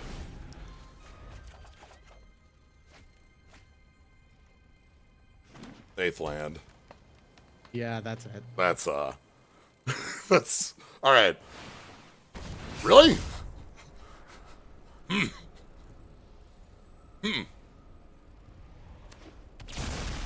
Okay.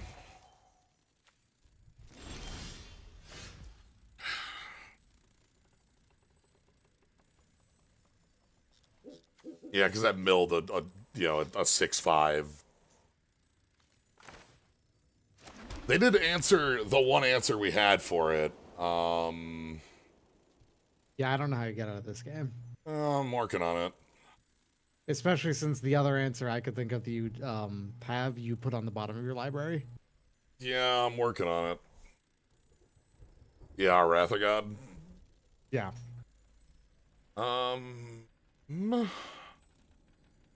So we have 2 hand size. I want to draw a bunch of cards. I want to leave Winter around at this stage. Yeah, now that you've already been reduced to the hand size that you have, Winter's effect is actually mostly a benefit for you. Yeah, like, Winter's the way The first turn hurts, then Winter being around is helpful. Yeah. We have a lot of problems.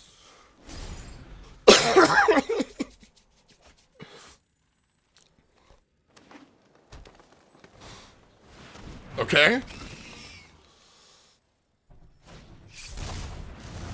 Dies manifest. Okay.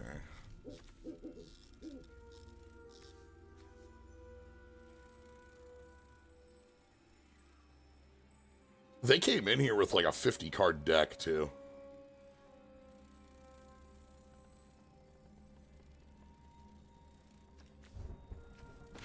Oh, wow. Yeah. Oh, so they have a mill special going on. Then. Yeah, like, because I was counting if I could win this through mill off of some of the effects we have here, but we can't, basically.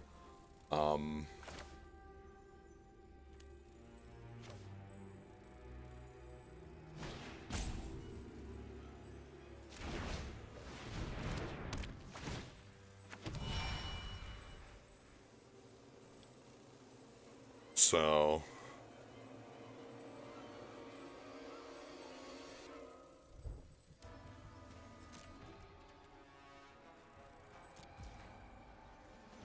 no attacks, discard the land.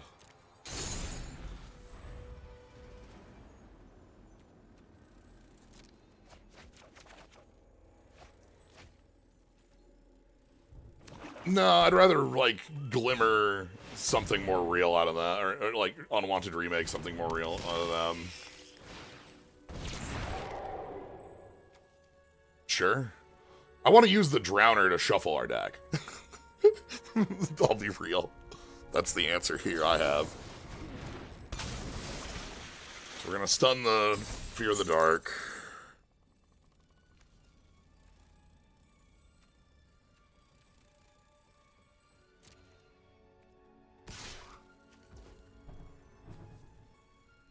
Shrug. Oh, we have another problem of, like, I can't, If I let them revive everything... Oh, that's kind of bad.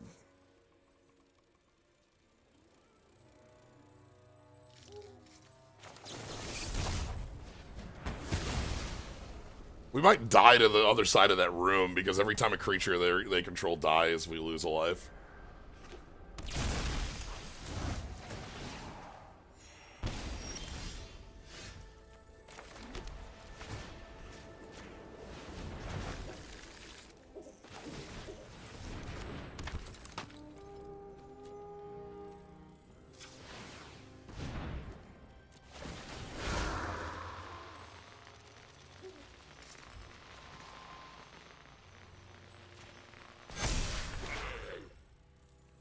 Okay.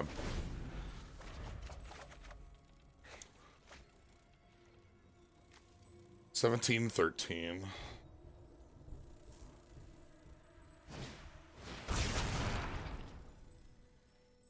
Okay.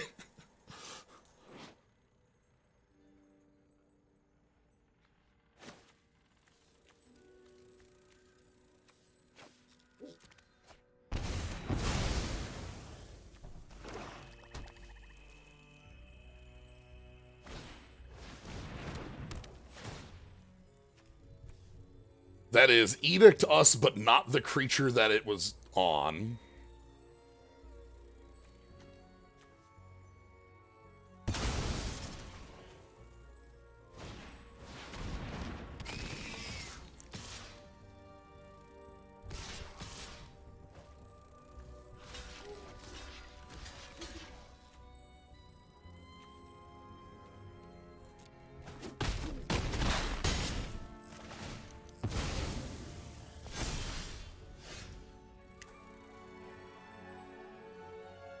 Good news, I found it. Bad news, it's way too late. Because, again, we lose a life whenever a creature dies. Yep. So, hey, you can survive the turn.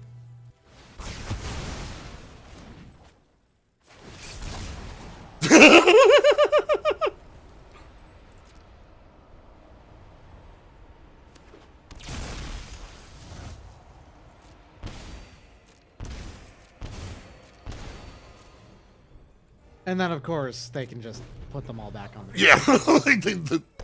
like, it's fine. It's fine. It's fine. It's fine. that's a lot of creatures. All right. The full court press awaits. We're good. Everything's fine.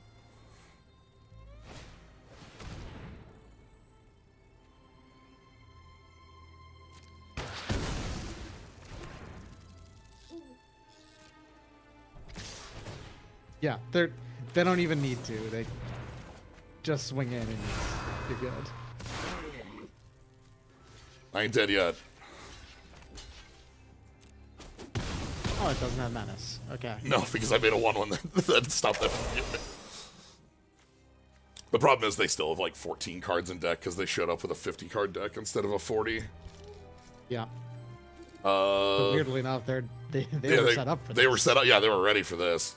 We have like a fun bit of turn I can do here because I can pick up you, get a room, and then we go ahead and play the room, and then we make an enchantment, and then I make a 1/1, and then I make a 1/1, and then I make a 1/1. And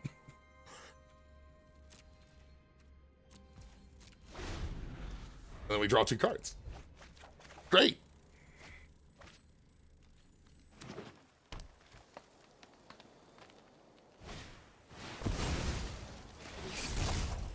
Oh no, they killed one of their own creatures. That's bad. All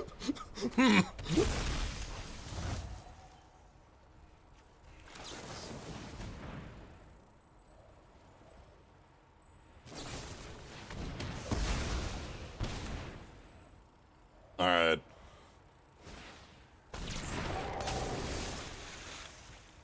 I believe we've been had. We've been bamboozled.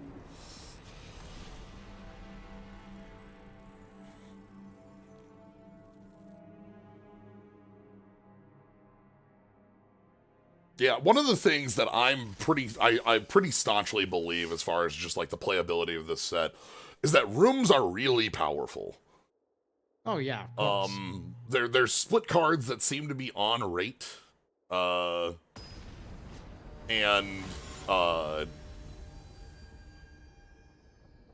yeah, I'll own up to messing that one up on turn 2 when I thought that their card was not was just a drain one to us. It's fine. It's like, it's the first game you played in this format. Yeah. Right? Like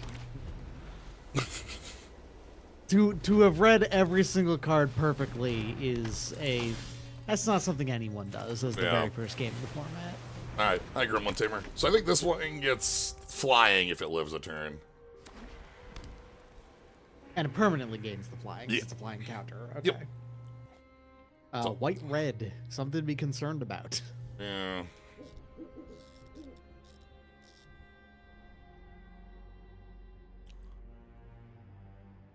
I don't know how...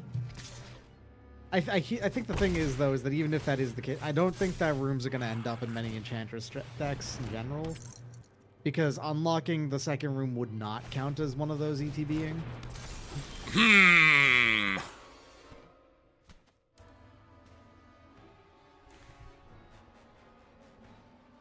I don't know that I'm letting this stay in play.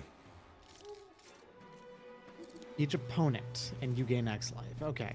Does not hit creatures.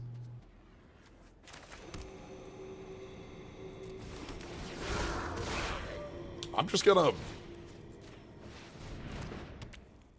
You know? If I can get the ethereal armor for free, I'll take it, you know? It also gives Gremlin Tamer Ward, so that makes that a lot harder to directly answer. Yep. I want to get Paranormal Analyst down before I start playing the Twins. Yeah, having no downside whatsoever. I mean, it's not really even that much of a downside to put it in the grave, but being able to put it in your hand instead is a beautiful thing. Okay. Well, good news is that you can't even play the Twins right now, so... Yeah, I can go...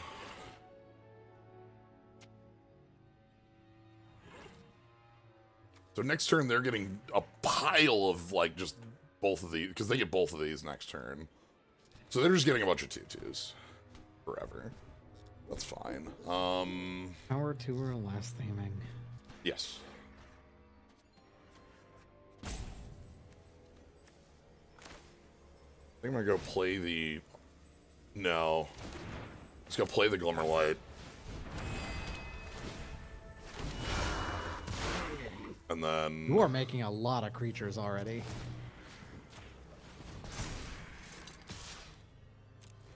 Done.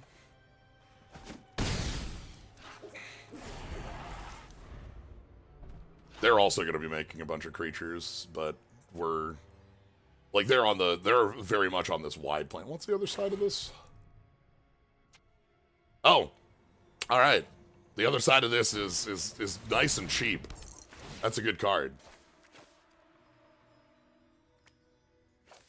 Just attacking creatures get +1 power.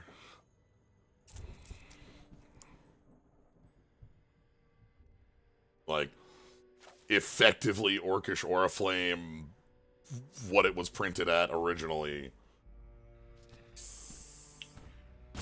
What was the not Orcish Oriflame that they printed in the Modern Horizons? I'm not sure. Goblin Oriflame? Goblin Oriflame. It was just Goblin Oriflame. Okay, cool.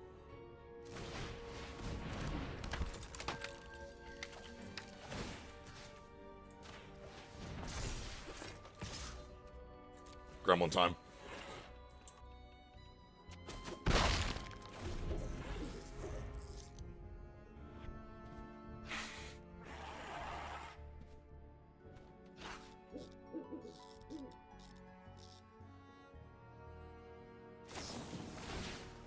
Ooh, damn. Okay. So they get back the doll. That was their whole turn to do so. Yeah, they get to fly in. Okay. They can't attack with the doll, though. That's, like, not real. I'm just gonna play Twins.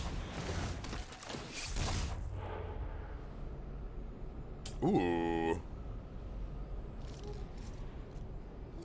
I want to draw the Drowner so that I can use the Drowner, because otherwise I can't. Like, if I flip up the Drowner, it doesn't do its thing, so... Then, yoink, give me that one. No attacks.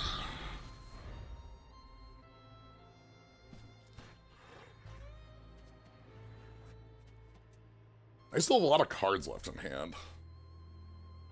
And they've been missing land drops like us. I really want to hit land 5 because I think Lionheart Glimmer just breaks this board in half. Hello?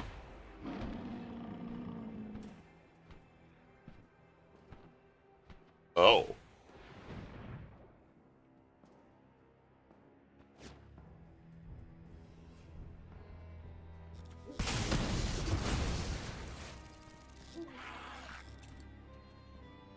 Sure.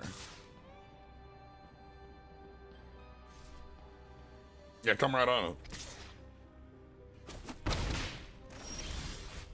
Okay.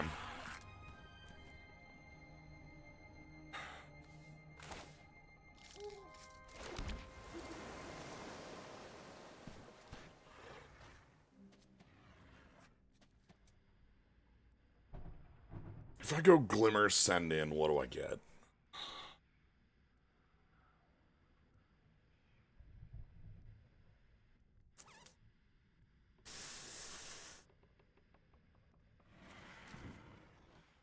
I might want to just play the 4/4 tap there, 4/4. This thing is... Just make the 4/4, would gain flying if you got a billion of them.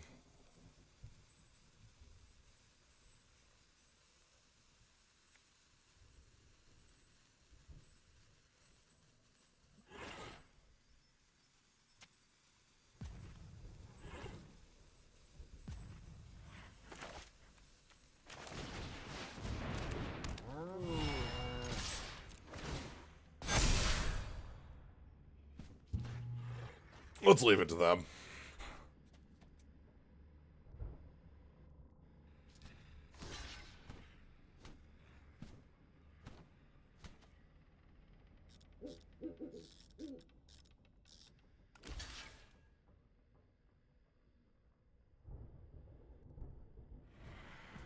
We get a good chunk of their board off of the table.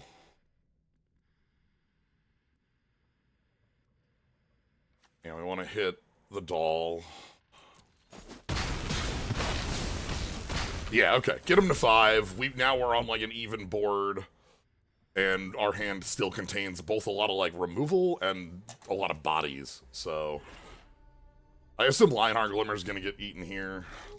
If they have a removal spell. Well, actually, Ward 2 makes that hard.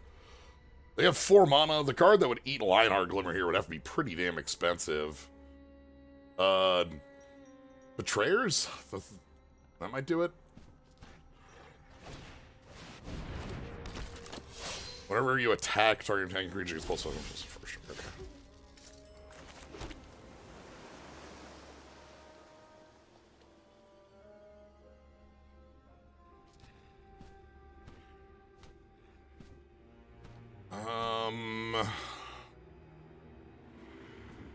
We want to go...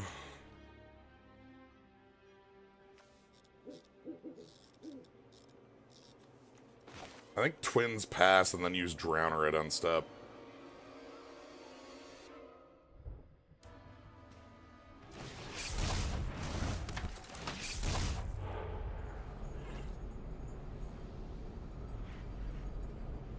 Ooh, I want both of these.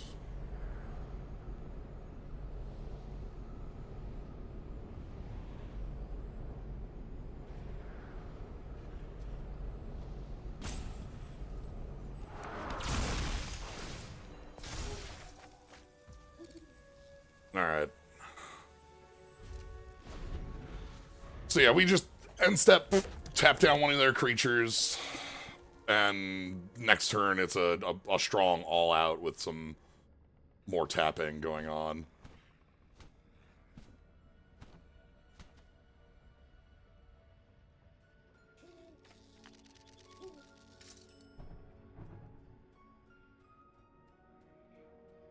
We can be beginning a combat flood pits, but I don't want to because I want them to attack. We're at like 20. If they want to all out at me, I'm willing to let that happen. You know?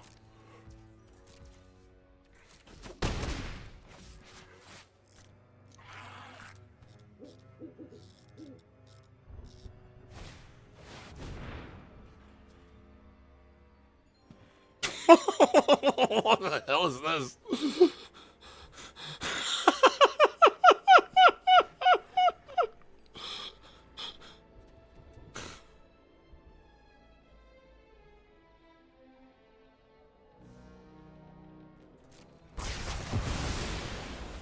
Okay.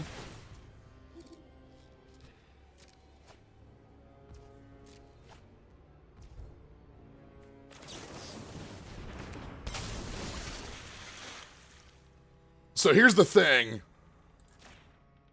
This creature can only attack or can't attack or block alone.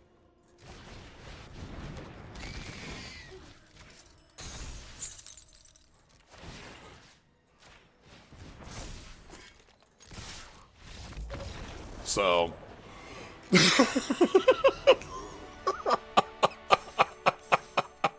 what a card. I just got back. We had it. It's like, okay, we're on an even board going to kill them next turn, and they play Waltz of Rage. Our creature control deals power to equal to its power to each other creature, all of them. Uh-huh. Creature you control dies. Oh wow, end of next turn for that one, huh? Okay. But like they were left with just this 4/4 that can't attack or block alone, and a bunch of tapped creatures, whereas like our 2/5 and our 2/4 live. Yeah, because the reason they targeted this 2/2 instead of this 4/4 is that if they target this 4/4, this doesn't die. This because it's a 2/5, and they're left with a 4/4 that can't attack or block. So, oh, they also have the Lionheart Glimmer.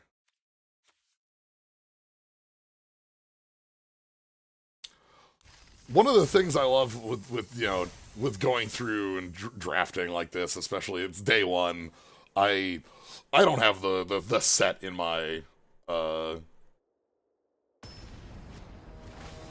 in my head, so there's going to be a lot of cards that are going to come out of nowhere. And it's going to be like,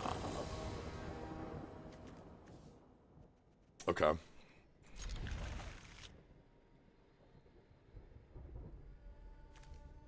Campgrounds does a lot of nice work for this. This card is wild.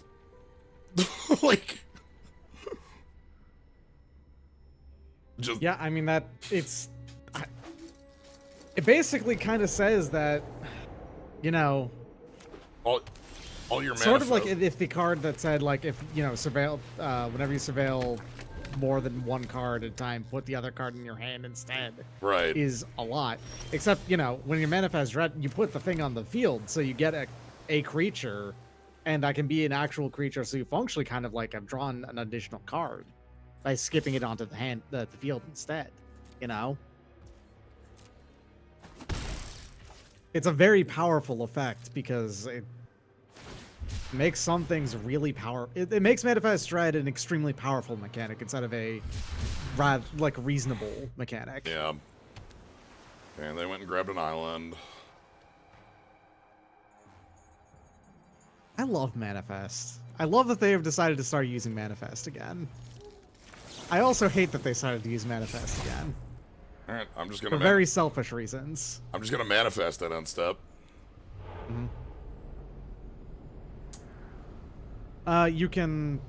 You'll miss the enter the battlefield trigger, I guess, on Unsettling Twins, but it's at least a creature. And the Wrath, because you can use that offensively, is actually pretty solid. Yeah. By destroying all untapped creatures with it.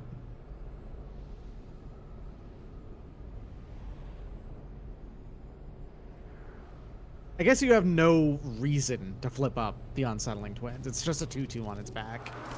I'm gonna believe in this. I know that that's just me, like, throwing away a Wrath of God, but I actually think that me throwing away a Wrath of God is fine. Mostly because I'm, You're running your opponent down pretty hard. Also, we're picking up a lot of, like, cardboard here. Like, this is...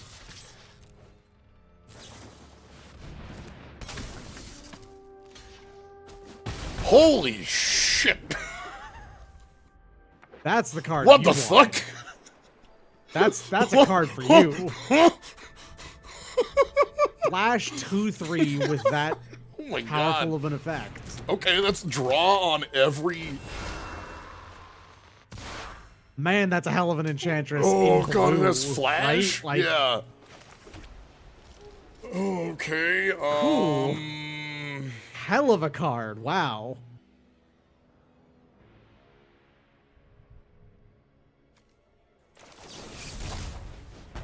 needs to die immediately. Thanks. Yeah, just no. Get out of here.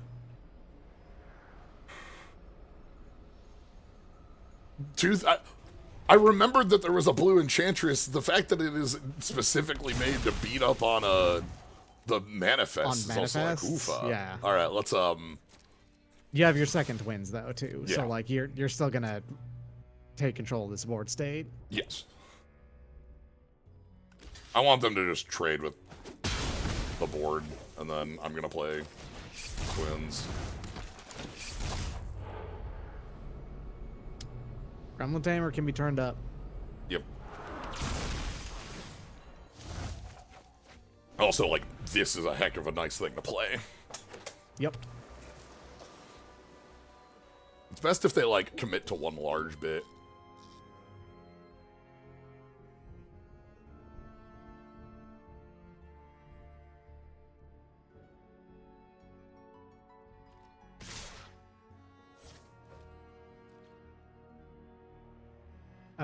They want to turn that up mid-combat, I think, right? That's fine, I'll take two. Hmm. Like, I'm at 20. Yep. Like, try it.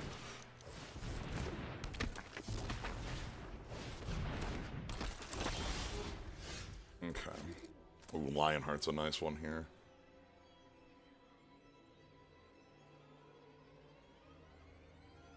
I think this is flip up the Gremlin Tamer and then just start making plays. Other weird thing about this set, there are two different mechanics in it where activating the mechanic is a special action. It's true. Unlocking a room is a special action, even though it's at sorcery speed. And, as is, of course, turning up a face-down card with either a morph cost or manifest.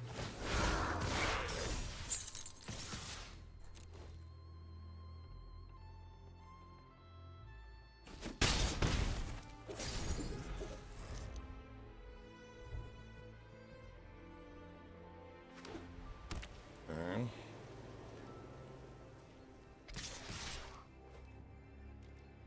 That's fine.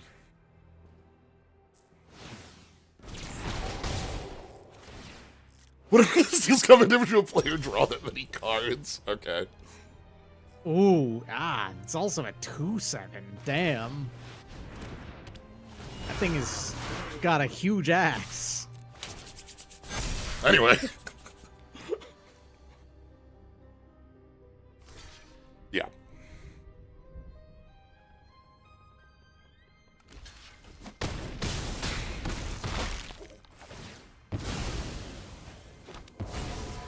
You failed the test 2 out of 7. Also, nice Topal Field deed over there. Entered the battlefield as a 0/0, immediately died. Let me go back to our, Come on. Yeah. When this dies, it makes it equal to the number of enchantments that came in when it... Mm-hmm. Yeah, Gremlin Tamer, I was thinking, because when you mentioned that, like, yeah, this is all it has to do is just make something that enters the battlefield into an enchantment, causing this to go infinite on draws, because it's a non...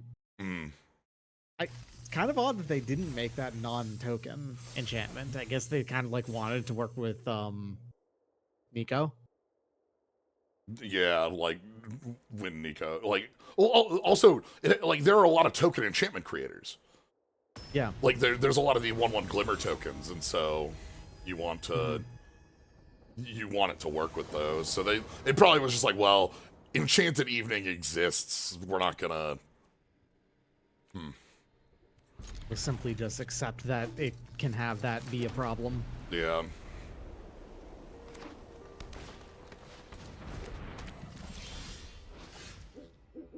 Much work, beastie. Okay, 1 mana 3/3 that lets you mill a card. You may mill a card. You can choose not to. Yeah. Gremlin Tamer. No, Zimone. Sorry, they have similar card, Yeah. like card art from great distance. We don't really have a lot to do here.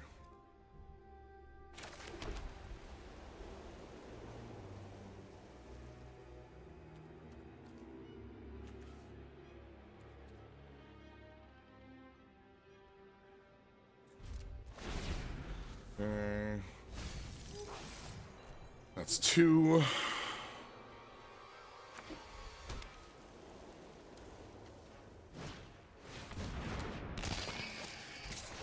Long neck. Okay. So we get the twins.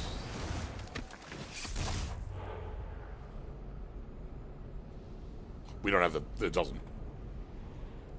It doesn't matter. Doesn't matter which one you do. Neither of them are creatures. And you can't pick it back up. Yep. They chose not to mill a card. Did they know? Interesting. No. Weird.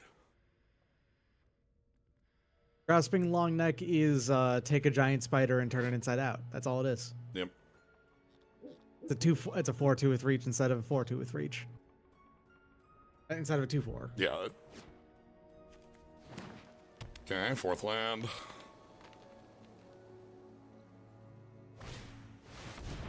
Friendly ghost. Very upset that they didn't put that on the long neck. Would have made it into a perfect 6/6. Yeah.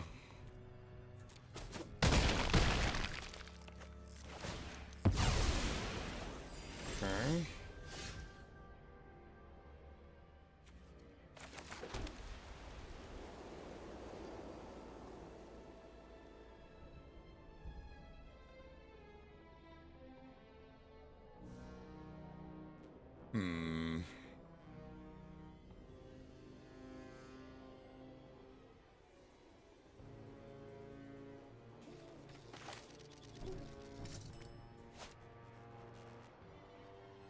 Thinking of how best to get this wrath to work. Like, I'm thinking next turn I'm taking like an all-out attack. They play a body and then like I tap it and then kill their board. And if I'm doing that, I think I'm just passing here.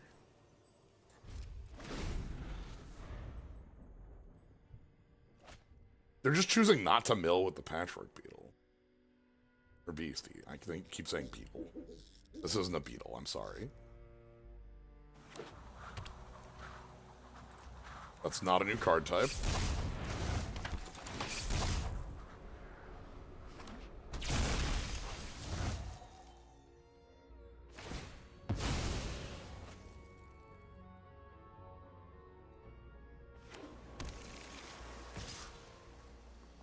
Okay. Okay, so they are 3-color.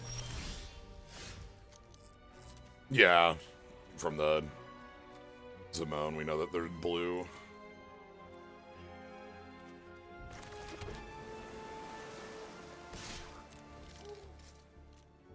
So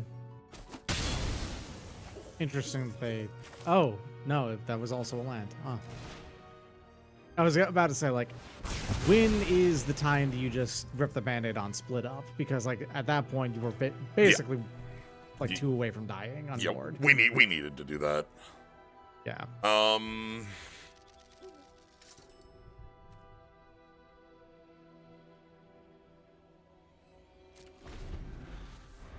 Thinking about if I wanted to tap that ghost down.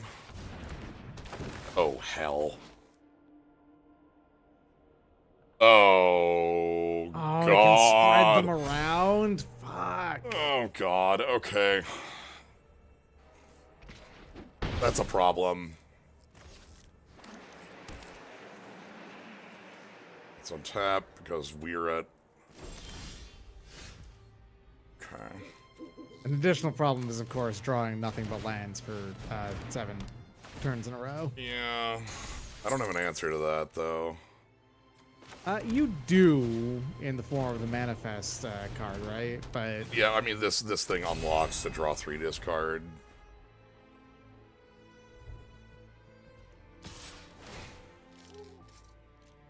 Okay. So yeah, that's 2 counters on it every time it goes. Okay, so gotta go for this.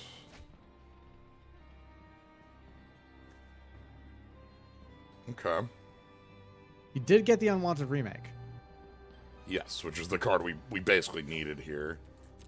Yeah. Okay, so we're gonna go Fear of Isolation, pick up this room. And on the beginning of their combat, we're gonna kill the fly trap because it's on attack.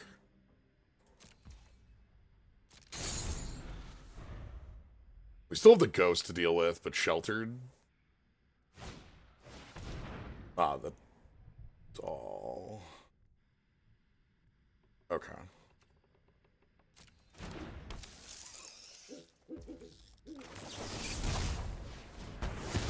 Okay.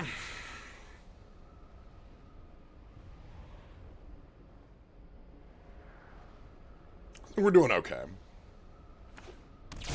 I think we're coming back around on this as much as we can, you know?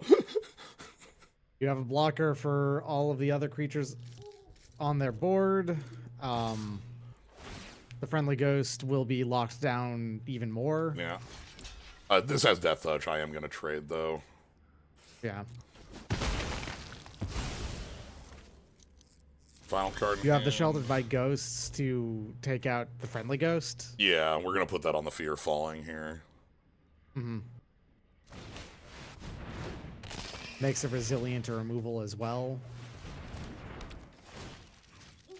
And it looks like they don't have a response, so... Yeah. All right. Also, it gives it lifelink. Well, they had an O-ring.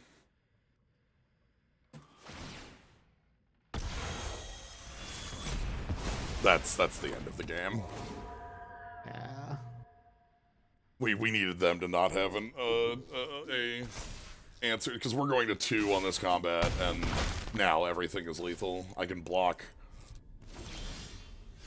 2 of these. I can't play all 3 of those cards. Well, that's still okay. Okay. All right, hold on. Hold on. Unnerving Grasp is creature? Non-land. It can bounce the O-ring, but it's an O-ring. It's an O-ring, guys, so just play it again. I guess we've got... Weirdly, I think you have to leave the friendly ghost on the board. Yeah, we just tap that.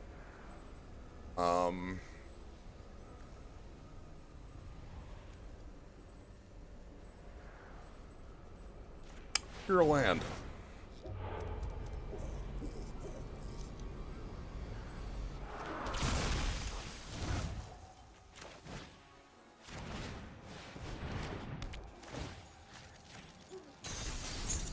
Oh, you're a Glimmer Light. Because you have to reveal the card.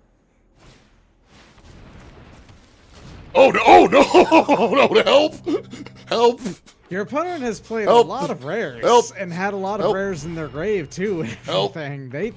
They basically rare drafted on color here. That's that's actually a fairly normal thing in the post-murders limited formats. Yeah. Packs having 2 to 3 rares on average.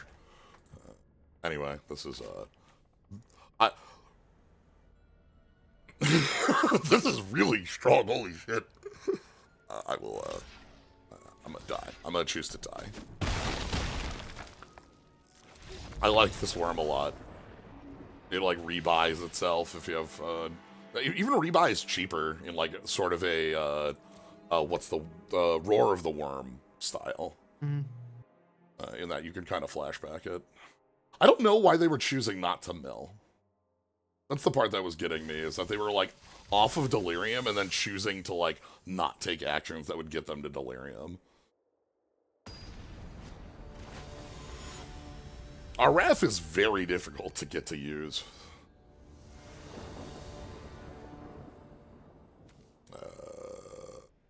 I mean, to be fair, a 3-mana Wrath should be hard to use. Yes, it should. Because, like, otherwise, of course you'd want it. Okay, this is Okay. good. It doesn't have any. I mean, it has one and it's expensive, but Yeah, I'm probably just putting. But like most draws are going to be live things for this. even one land is live for that. All right, mulligan even. I love the card. I think the card's great. I just think it's like something that like we have to think like we have to do twisting to use. And as you said, if it's a 3-mana wrath, it should be. Exactly. Yeah, because 3-mana wraths are extremely powerful. All right, we're gonna go ahead and just bounce this. We're in mana war.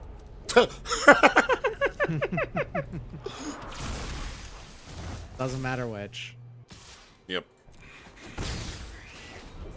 But yeah, I'm bouncing This that is- so that we can be aggressive here. This is a thing in. Ooh, hello. Okay, this is the can't attacker. Yeah, can't attack or block alone. Man, the moment you get an enchantment, hoo boy, you're gonna start to go ham. Glimmer Burst is, I'm just gonna put down another Grumbling Tamer and pass.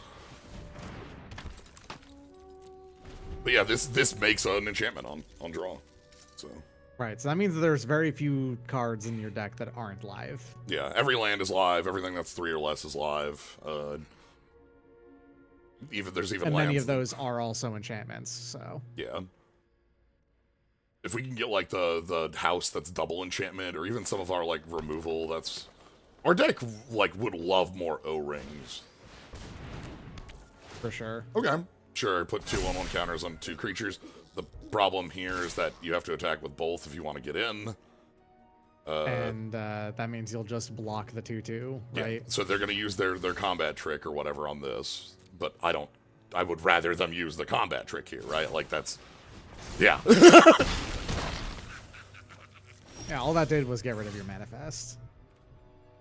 Okay. And Flood Pits Drowner puts a taps and puts a stun counter on, or Yes, it taps and puts a stun counter on. that means you can do that pre-combat, and neither of them could attack.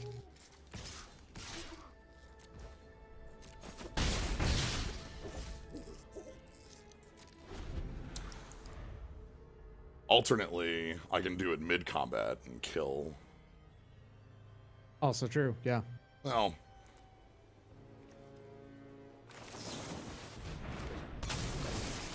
let's just get a 5/5 off the table, I suppose. That's fine. You can- Okay, and you get to still. I don't. This is Oh, you're gonna do the pickup. no. This isn't relevant when they're gonna play other creatures. Gotcha. There we go. There you go. All right. Okay.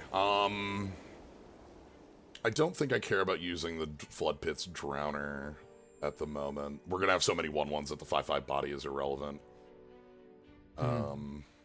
Also, I want to use this. I want to get our board a little bit more. You want to get your. You also want to draw 2 cards. This You is need 1 more land to get to go online. So okay. Yeah, because if we get the Lionheart Glimmer, then all of a sudden it's Glimmer like, Burst is an instant. yes, Wow, that's good. Uh-huh. Dang. Okay. yeah. Okay, other side. That gets them a token. That does matter. I suppose that makes Toby matter more, because then,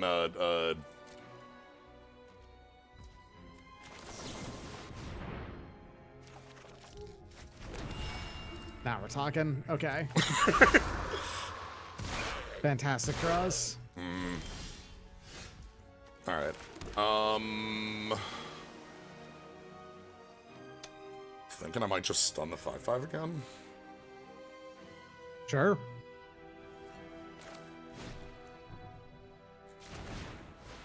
I don't want to stun the Storyteller. That's actually bad.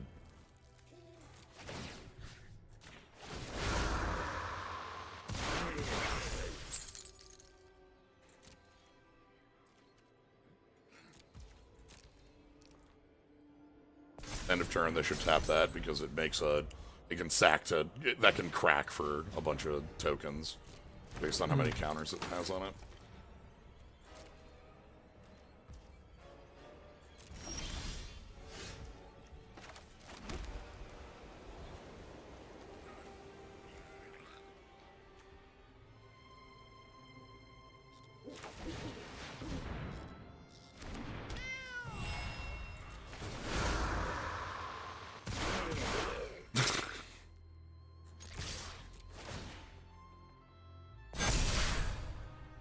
Anyway.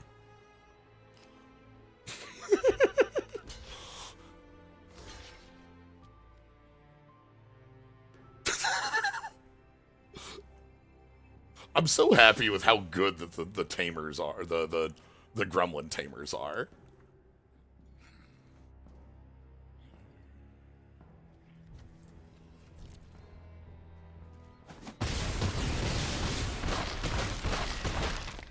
Okay. We have opponent on 4 with 8 creatures in play. I think we're doing fine.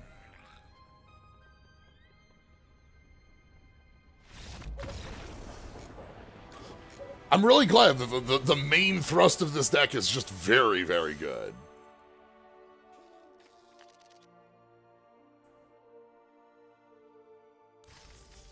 As a we have a couple killers from Dead by Daylight in here. I don't think there's a big... Ooh.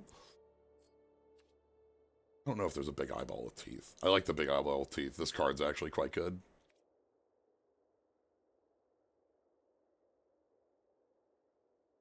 Hoping the set makes blue-white enchantments playable in standard. There's like the Gremlin Friend. It's like it's trying its best. Well, I mean that Enchantress we saw on the other side. Whoo, yeah, that's a card that feels real good to see. Only costs blue too.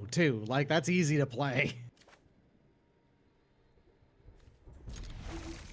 Now you might think, Jens, come on, you can't keep this. And the answer is,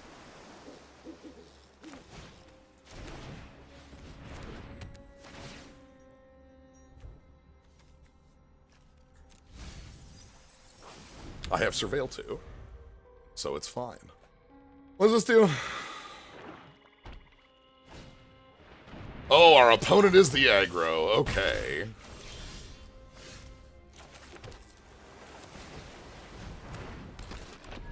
Whenever 1/3 is great as a stuffing the aggro. Yeah, as long as they don't have a scorching dragonfire exactly, we're fine. If they do have, I will take 2. Thank you very much. I am willing to put this in front of it at this exact moment. Yes, because this is important. Man, what a good play. Off of being able to manifest Dread here with that out. I need the land. That also, I guess you wouldn't want to turn it face up because you have no. That would remove 1 toughness on it. Yeah, it would give it vigilance if like need be, but most likely it's trading with that leech. Yeah.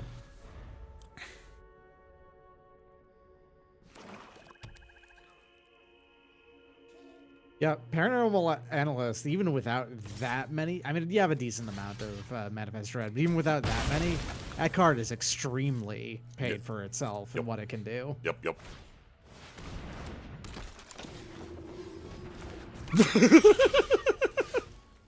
Yeah, your opponent's extremely on the aggro plan, but I think you may have actually outstayed them.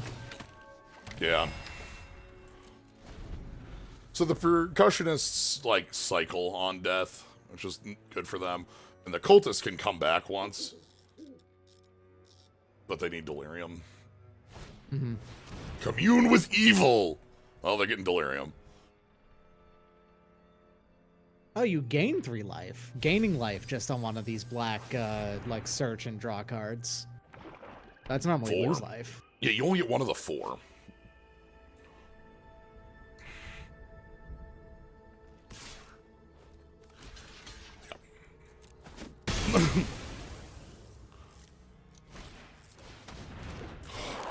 This thing is extremely cool. If you have delirium... Oh shit, scarecrows! Yeah, scarecrow. Green-black has these wicker people, like, as a...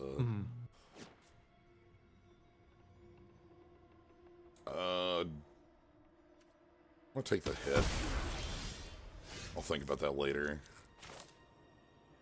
I'm just glad to see Scarecrow as a creature type again, that's all, you know? Yeah. Preparing for that return to Lorwyn next year, I guess.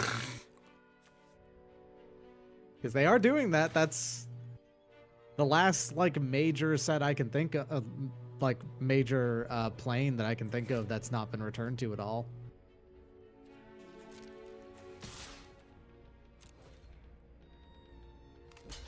I want them to double block with these. Okay. So, we are fighting against a card they can't play and a 6-trap. That's ideal situation for getting both of those down. They can't play both of those. They might not even be able to play either. True. The chances of them not having... I guess actually they only have one card in hand. They have one card in hand. To draw a land. Yeah.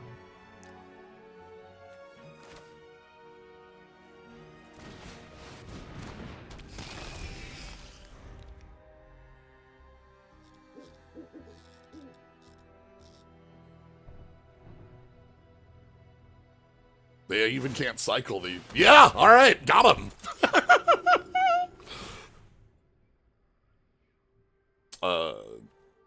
Take the hit, please. And then... Gonna...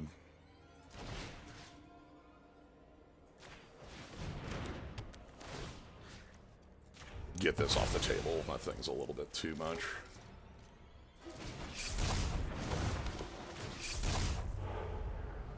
Ooh. Nice. So this gives me my land for turn, and then I can flip this up at, you know.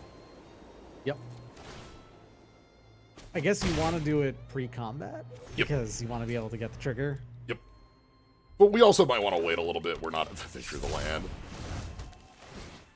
Sack another creature, enchantment, draw 2 cards. When you sacrifice this, manifest.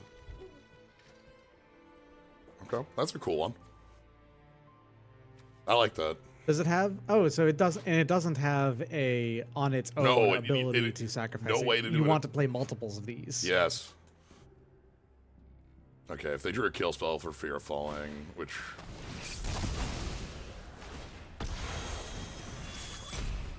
That's fine.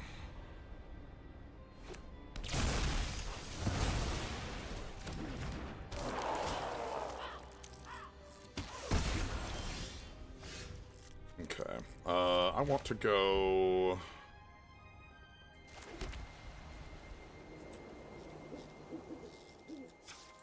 One, two... You have a lot of card draw on the like available to you. Dang.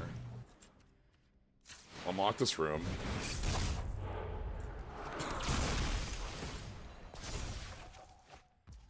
And then... 1... 2... Fear of Isolation. Pick up... Tunnel. And then replay it.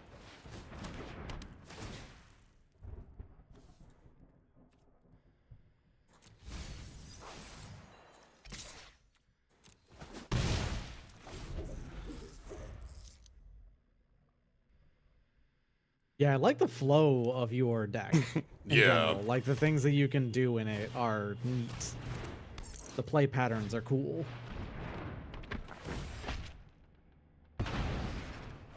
This has all activated abilities. Ah, before we had to flip that up. Oh well.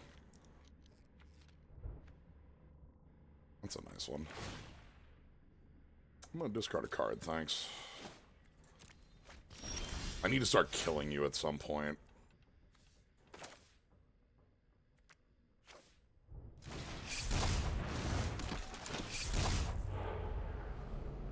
Ooh.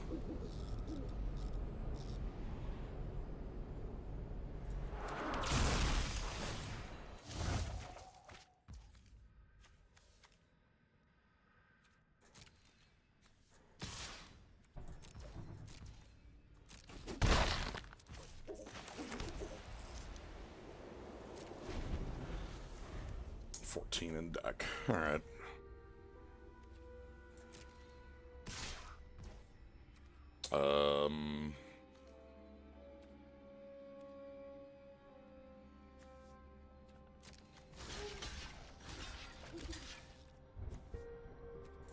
Stick Twister is either we're discarding a card,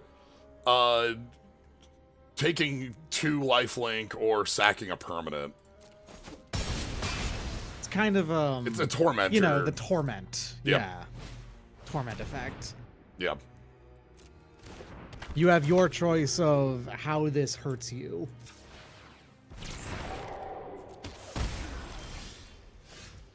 Okay.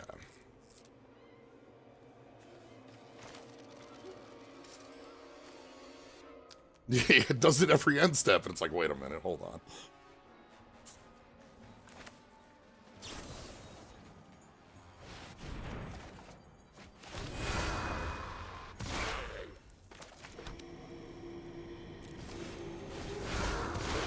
There. Hey, you get to hold up a counterspell. Yeah, against an empty-handed That's opponent. nice. This thing is very...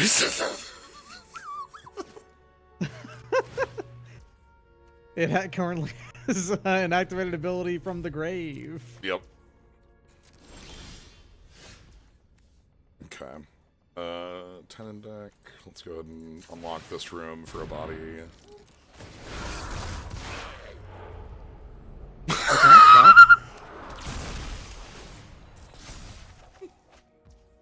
well. Here they come. You only have 10 cards left, or 8 cards left in 8. deck. So you probably don't want to be Oofa. manifesting too much more from this position.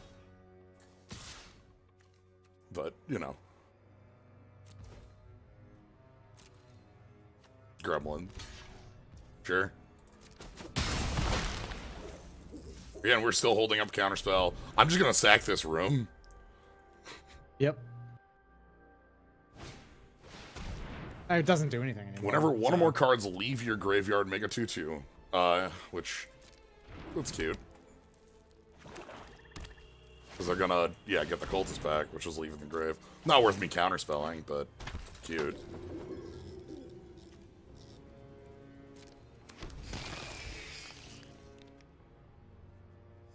Thing is, like, you have so many 1/1s on board. What's a 4/1 gonna do? Right. I will sacrifice this.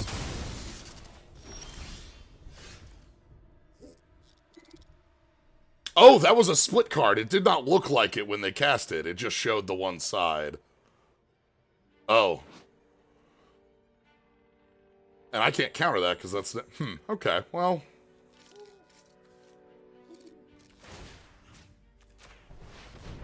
These things are fine. I'll just counter what they raised at then. Yeah.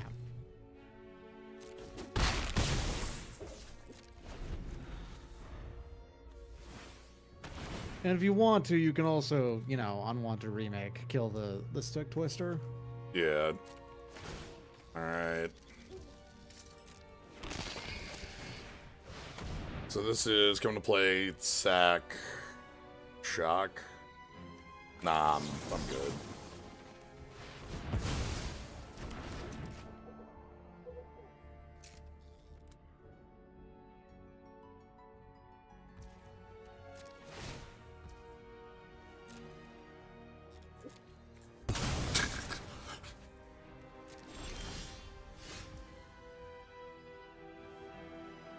Ha.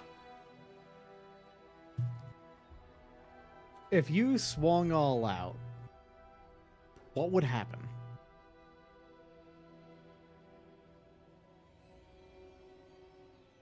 You would lose both Gremlin Tamers. They would block a few of your tokens. They'd probably leave the... No, they'd probably also block the Analyst because they... No, because they don't have a good block on the Analyst that trades unless it's specifically the Cultist. You keep at least one Gremlin Tamer. You put them down onto nothing, basically, left on board. You have a split up to force everything else to be on their side, to be gone. They have one card left in hand, and you have the unwanted remake as a backup to kill whatever they could play following it. Yep. I don't know if this is, like, 100% correct, but I think it's something that, like, actually is mostly net good for you. Yeah, and I also did guess what their blocks were exactly correctly, which I feel like is I think I did a decent job. So they gain their life, and then we just go destroy all untapped creatures.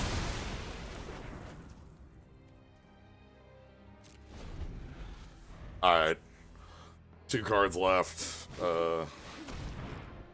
Each player discards a card. If you discarded a card this way, draw a card.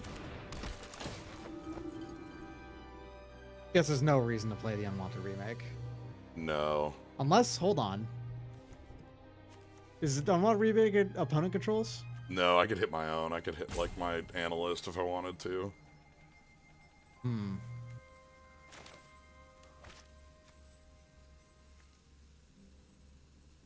Would that put you too close to milling yourself out?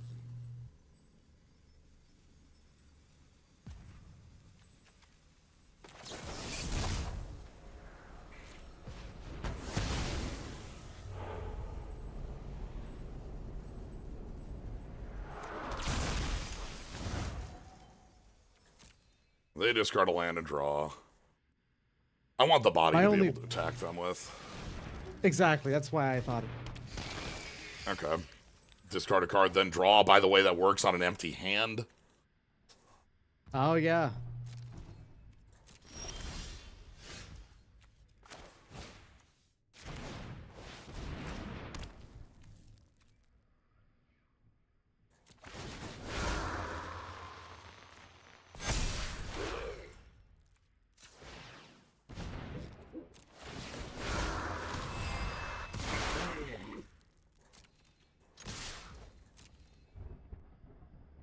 We're forcing a block.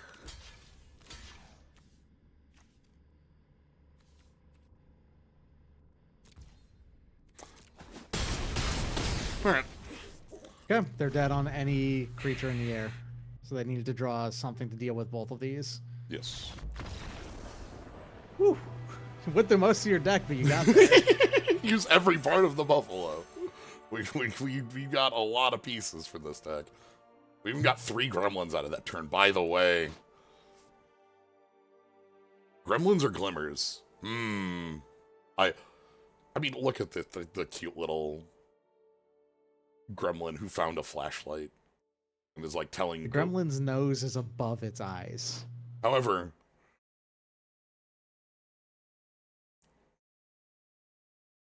Fun Spirit Bunny.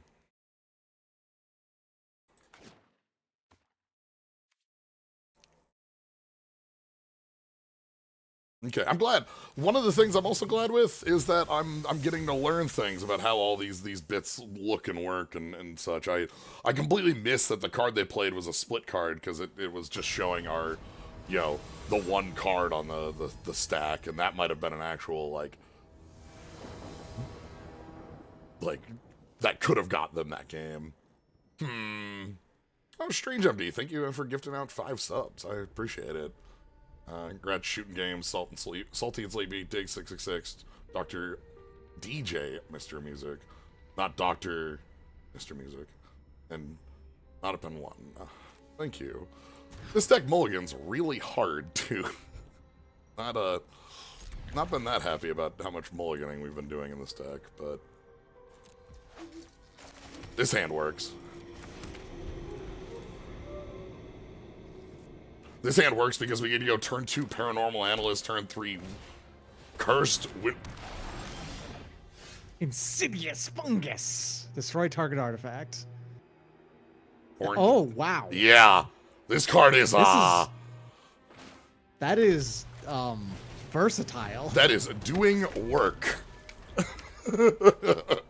God, that's that is a, well, it's a disenchant. Or a growth spiral, yeah, like an Explorer, growth spiral, whatever. Yeah. Oh, that's... This card, by the way, -3/-3, and all things lose hexproof, like ward and hexproof don't work while this is in play. Which is active before the, which is active before it targets, because it's coming. So Right. Yes. This So, that's okay. on the field when the Luckily it's battlefield effect goes into play. no. Luckily, it's just creatures your opponent controls. Yeah. It does not. It does not allow them to hit our blue source and make us lose the game on the spot.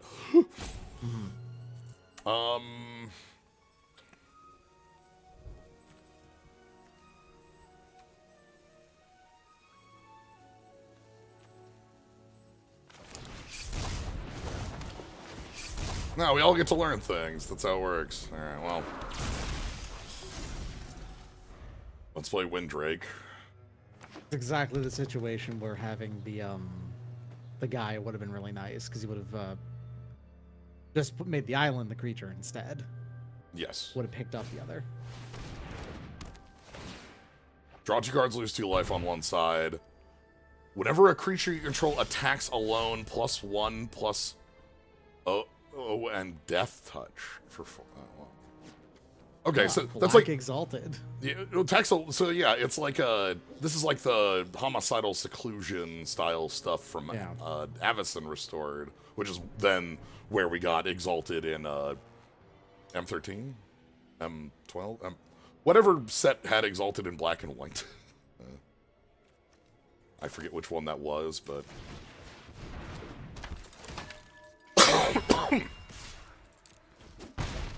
this is like fine draw spell on the left side, and then like this is not what you're playing the card for, but like you accept it. It's bonus. M13, thank you. I'll be honest, every single M set that isn't M10 and Origins are the same set to me. Like, I know that one has like Bloodthirst, and I'm like, yeah, 11 has Titans, or like we have the Souls, but like they're core sets. I remember M14 and M15 for bad reasons. Manifest Dread. The most unified that the Magic player base has ever been in disliking the Slayer sliver art. Yeah, that's a good that's a good point. That's the reason why I remember those 2 sets. That's fair. The like just such a big miss.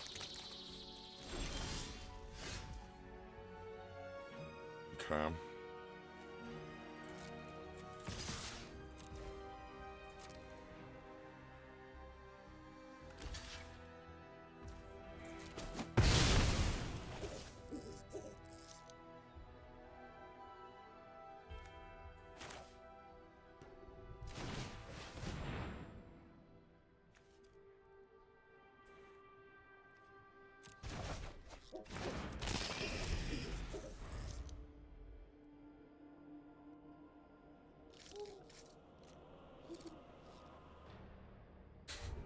I'm finally looking at the mat in the center,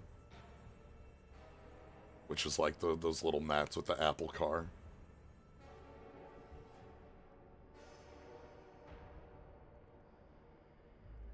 Yeah, the change to one-sided I can understand from a modern design sensibility thing, but I think the answer to that is don't do it rather than do it. Like, you know what I mean? Like,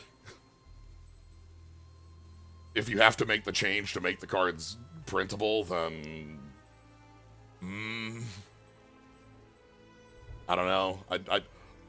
I would have more reservations about that. But the look is, you know, much more of an issue. I'm not blocking that. I ain't touching that. You got it, boss. 2 damage. Uh-oh.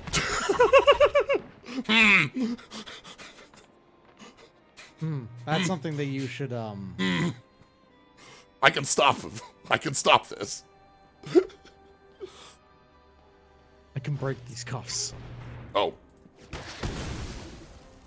That is reveal, Colossal or Dreadmaw.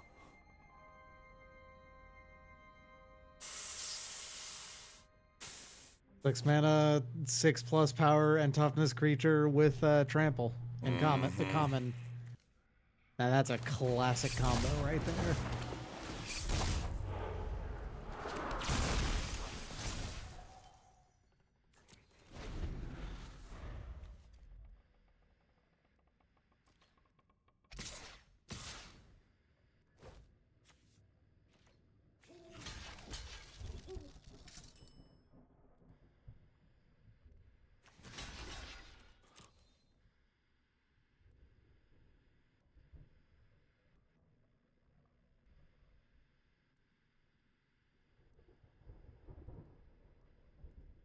We're getting a little locked down on drawing every 5-drop in our deck.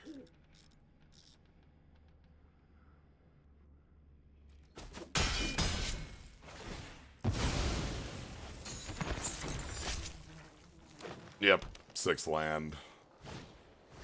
And the biggie. Okay, thank you. That's what I'm looking for. Let's put you to sleep for a little while, and we'll worry about winning this game. We'll worry about how this game ends in a bit. It's fine. Split up. You want to draw a split up tap. Yeah. And then play it on tap creatures, I think. Yeah. They only have 1 card left in hand. So, like, that would be the draw. This was a 4/4. Okay. If you drew it right now, Oh, God. you're sitting pretty. I think if I draw a blue, I just want to unlock the room and see if we can draw into it. I know that's, like, it's not advancing my board, but I think it's the only way we're winning, is the problem. Because, like, I could play, like, one of these, but the problem is they have a disenchant on board, too. Yeah, I'm just kidding. Okay, they can't respond to that. Split up! There it is! I'll discard Fear of Falling. And the beautiful thing about stun counters is that you remove the stun counter, but they don't untap on that last That's turn. correct. So those are both dead. The Slasher will come back. Slasher will come back, but... And they're encouraged to attack with the Survivor as well. Yes. And they should. They fetched a island, by the way.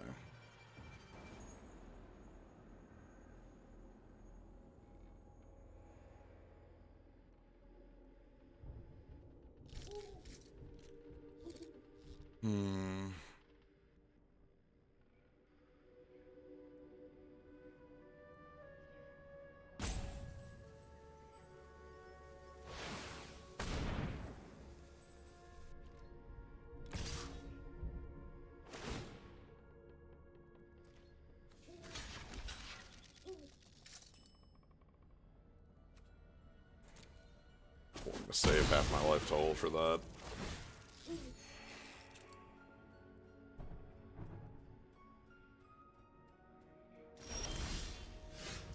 Okay. Well, that comes into play on taps. That's nice. So I could tap their fungus, but that probably just doesn't matter because they can cycle it in response to it dying. And I kind of want to play out the Gremlin Tamer on this turn. I think I just want to split up and then play Tamer and pass. Your opponent is very confident that they're winning this game. And thus did the your go thing there. Put the counters on the Slasher first. I don't want to play the Drowner this turn. I'm okay with this thing coming back in a couple turns. With like I can still. The noteworthy thing is that you can still do the I can still Drowner it later. Like I can just do like the moment that Drowner puts counters on it, it'll be better like in the future. So I'm surprised they're not sacking the fungus for the draw if their hand is that dead. I think they like are actively concerned about your enchantments. All right, take 2.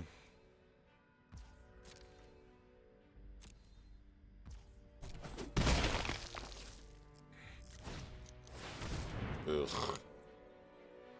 Post combat?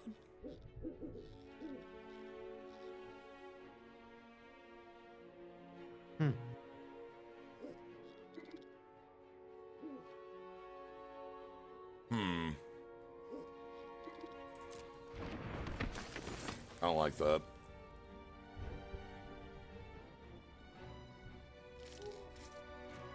I don't think I'm going to remake that right now, but I'm probably going to remake that in combat next turn.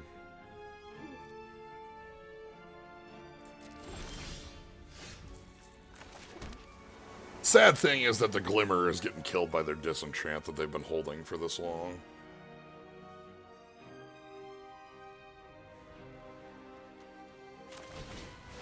I think I need to do this, though.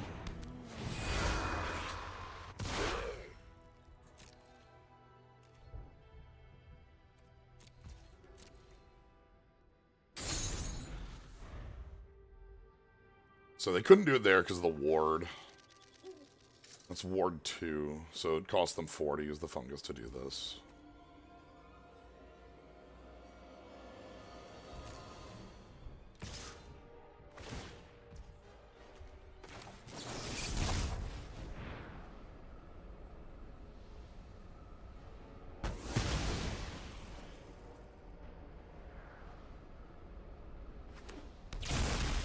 Okay, post-combat. What do we have going on? I just realized that in the center of this board is that mat. The mat, the one with the yeah. It's got a little moth in the center too, but it's also that mat. Like, I'm thinking about Apple Car and all the friends that are 3 cards in hand still. Haven't been making land drops for turns. And a blue splash. What else would it be, right? Of course. So, if you landfalled and you're on a prime number, good news, they're on 7 and they haven't landfalled. This is actually going to be really hard for them to trigger. Yes. This is a 1/1 for 3 that needs them to make...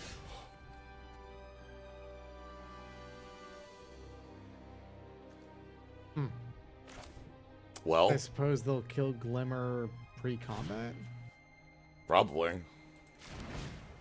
But the thing that's killer here is that we're making a ton of bodies. There are. If that does it, then the Glimmer entering the battlefield also causes a Gremlin to happen. Yeah, and then we're going to go ahead and unlock... What's the equip on this? Equip 3?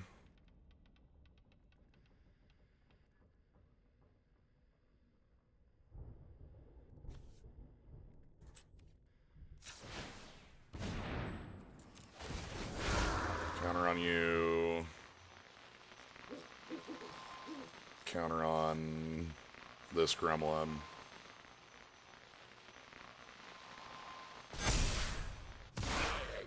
Move to combat? There's no way you let me go to combat with that. Of course not. They didn't ever have to pay the war. They should have done it last turn.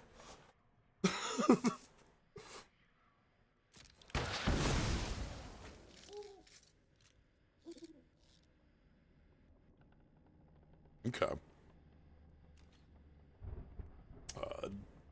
No attacks. 2/2 should have attacked, not the 3. Well, okay, if 2/2 would have attacked, we would have got owned by a 1-mana 3/3. All right. It's I'm glad fine. they flipped it back up. Yeah, so they want to be milling. They want to get. They don't have delirium right now, which is probably a okay landfall. But they need a prime, which is 11. Yeah, that Zimone is much better on curve specifically. Yeah. Than coming down late.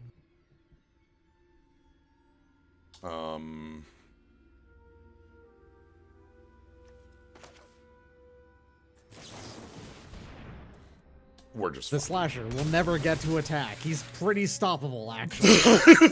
The most stoppable slasher.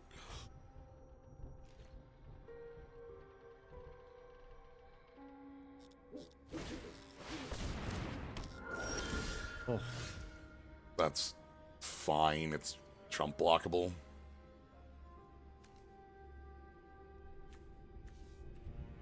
So... Yes, the Gremlin Tamer herself is going to be the one swinging in, huh? Yeah. Let's finally just do this.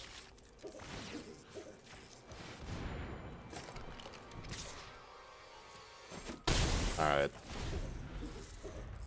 Mill a card. They're going to keep doing so until they hit Delirium. Okay. Okay, alright, okay, alright, okay. That's not in play. This is a cool one, by the by.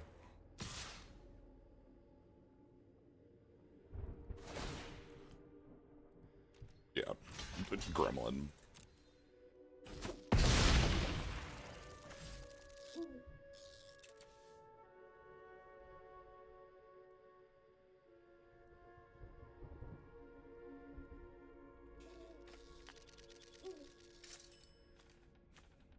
We have a couple really strong draws with our rooms sitting out here, too. So... Okay. Check the twins.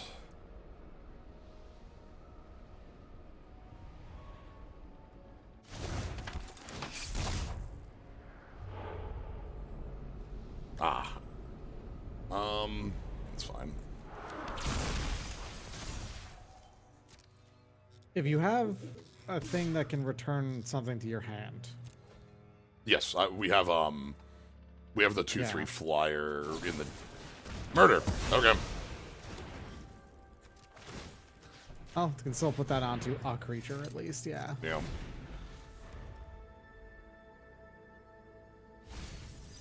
This thing, which we've already used, so Okay. we have return target non-land permanent to its owner's hand, the Mana War, and that just like bouncing this would probably be good enough.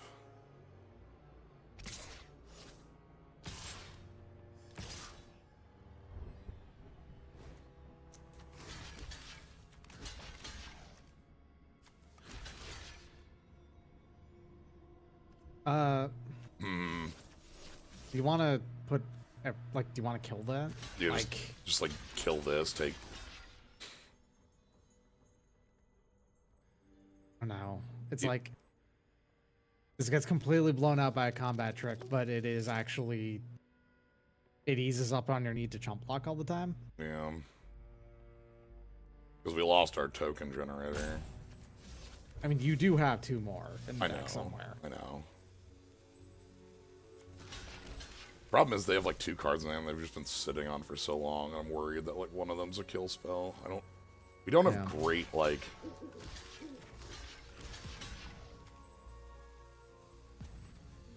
I'm gonna try it. Okay, no, it worked. Good. Okay. Cultist. Our 1/1s eat those. Eat that pretty well. Yeah. Ah! Second murder. All right. So they're on delirium.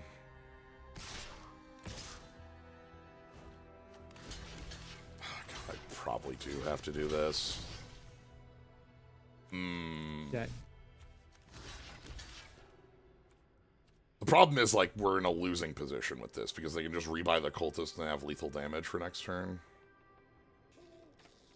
True. But, like, I also don't know what blocks don't result in that, you know?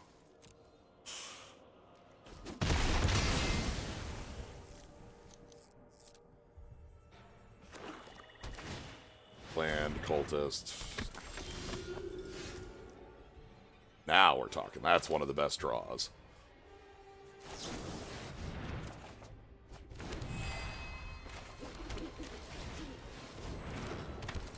All right.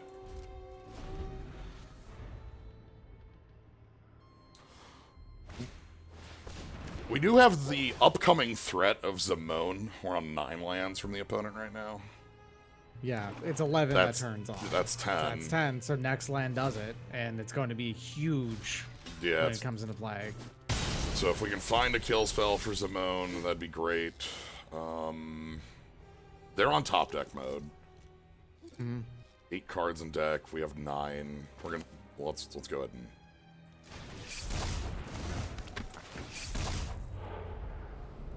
Damn, that is one of the draws I was most excited for. If we deal with it, she doesn't get another at 13. It's a legend. So like, she gets a replacement, but like the problem is that an 11/11 is too much of a problem. You know what I mean? It's Even has the little number down in the corner. And it has trample, right? The thing it creates. No, it is just a token. So. Huh. I don't foresee the game going long enough to hit 13 because both of us have 6 cards left in our deck.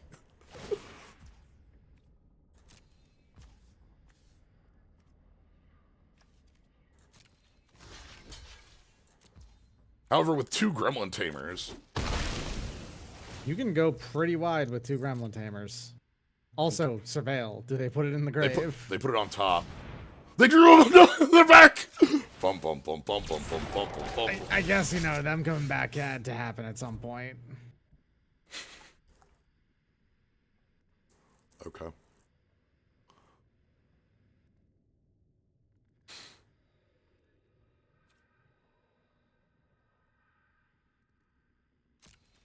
Yeah, with the Merfolk, we could choose to not deck out.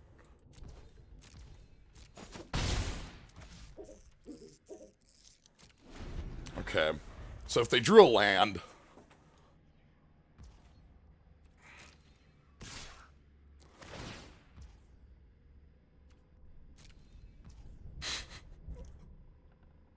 This is probably the worst decision, but I think I'm taking this hit.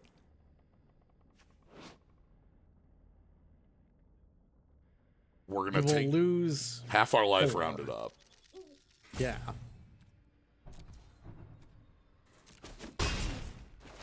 Like, you got it, boss. Post-combat land. Yeah.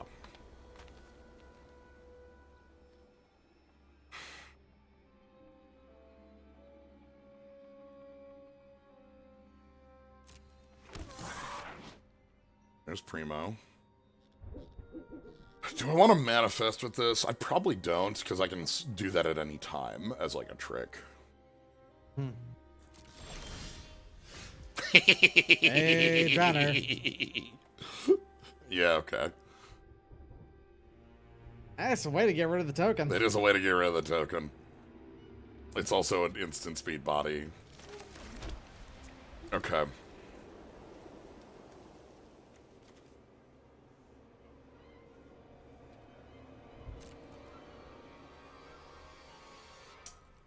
No attacks.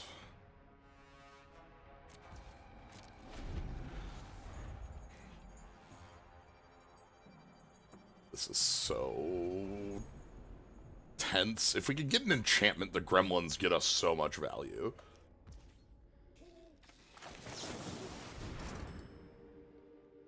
Five cards left in both decks. Alright. Stun it.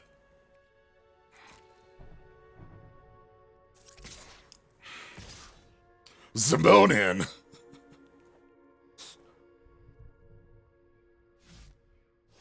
You have counter spell backup, so just block Simone if she does come in, right? Mm-hmm.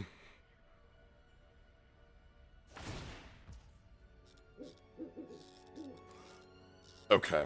Now the question is, how do we deal with the slasher?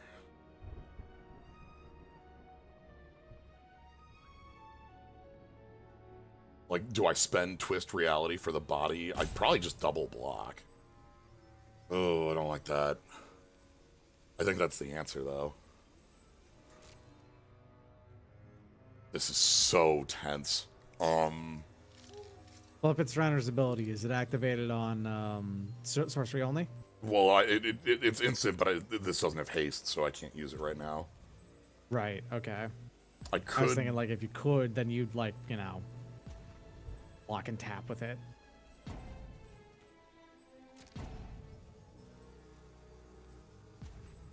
I mean...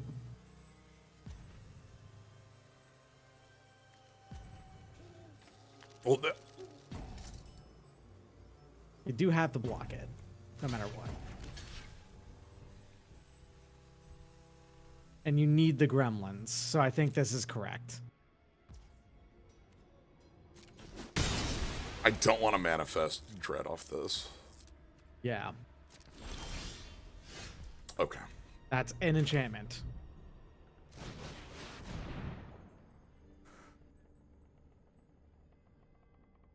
It's also a stun counter. Yeah.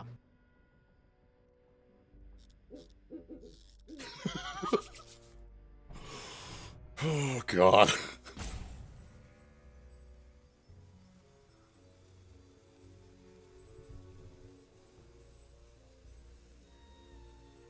Your opponent putting down those, like, you know, you go. Hello, Yeah. you go. It's your turn. And, like realizing, oh, no, this game is going as long as possible because we are taking every last little inch of life We are out of it. decking first currently in 5 turns.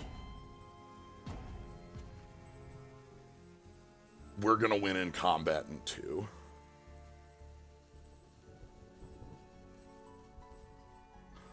Because I'm just going to tap the slasher and attack for 4 here.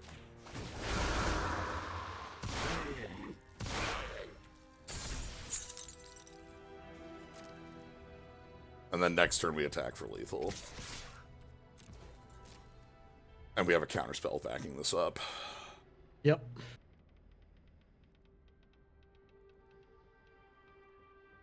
They need 2 lands to get the new token, which would be untapped.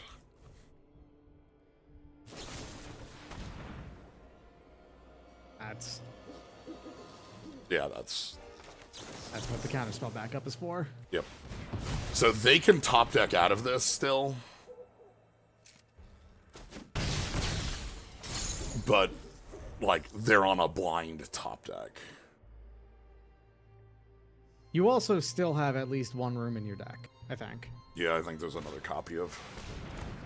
That's not enough. That's game. Because we move this. And this thing doesn't have reach. So...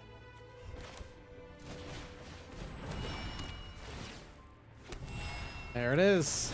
Oh! They probably thought you should. They probably thought, like, oh, I'm amazed that they haven't conceded yet. And then, like, you prove to them exactly why no. Look, we still have the ability to claw our way out. There was a point in the middle of this game where I was at, like, the, like, 98%, like, that we were just out of this. That's not 100. I feel really good about being able to sneak out a game like that. Yeah, it's appropriate for us finally stopping the unstoppable slasher by getting out of here after this thing was... You know, Mike Myers has been staring at us for the last 20 years. That's cute, the little TV, you know, when we left the game.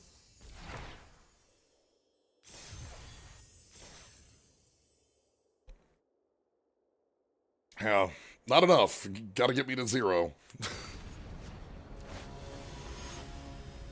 the old saying, we only pay out on 21. Hello. This is a little sad because I'm gonna have to use my lair as my white source. But, yeah. But oh well. That's why it's here though. The hand isn't capable without that, so. It's fixing. Yeah. Sure, it's fixing with additional upside, but it's still fixing. Yeah, it's still fixing. Giant's Knife. Ooh. Their own murky sewer. Oh. Okay. Hello. Did your opponent pick, what's her name? Okay, Tunnel. Is the Giant's Knife going to be Maximum Greedlord? So let's go ahead and... This is us getting very aggressive because now it's turn 3. We have 5 power in play. Mm-hmm. Plus a tap, plus a counterspell. Yeah, they kept both. Maybe... Yeah, if they play a green or white source, then we know that... Yes! They okay. Uh-huh. This is... So... They're playing 5-color greed. So Marina... Oh. Deal damage to target creature, equal number of cards. That card's wild, by the way. This thing. Yeah, dang. Okay. Really good on both sides. I'm just gonna go... paranormal equip in. So 5 color, and so Marina, by the way, opens and closes doors. So that's what they're doing here. Gremlin Tamer. Okay, so yeah, they are all in on doors and there's another rooms and stuff. Yep, and that's gonna make him a gremlin, and that's gonna bounce a creature. By the way, that room. This room, by the way, is bounce on one side and not quite piracy on the other. Oh, they killed the token with that. Okay, Yes. I was like, wait, but where'd your guy go? You were supposed to pick it back up. No, they killed it. Gotcha. I'm thinking about twisting reality for drawing here. I can see it. Yeah. I kind of need the land right now. This is weird, but I like. Okay. The other thing about this is that it gets me the land immediately here. Then the land lets me equip to Paranormal Analyst, and then Analyst gets to go in. And, like, that's offensive. And your opponent is dirtily enough that they're going to do that. Yes. They're not here for, like, go wide. This is, rather for them, this is, like, time. That's safety is what that is. That is trying to block for as long as possible while they get to go off. Yeah. Open the other door. This is the one that manifests, and so that's a pretty nice one.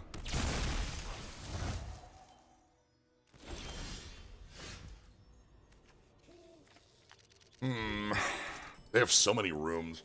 The longer this game goes, the more they are, you know, Going to become the power of the board.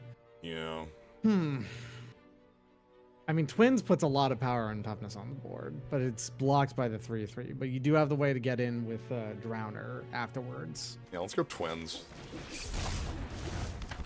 It can also get you your land per turn. Yeah. Okay.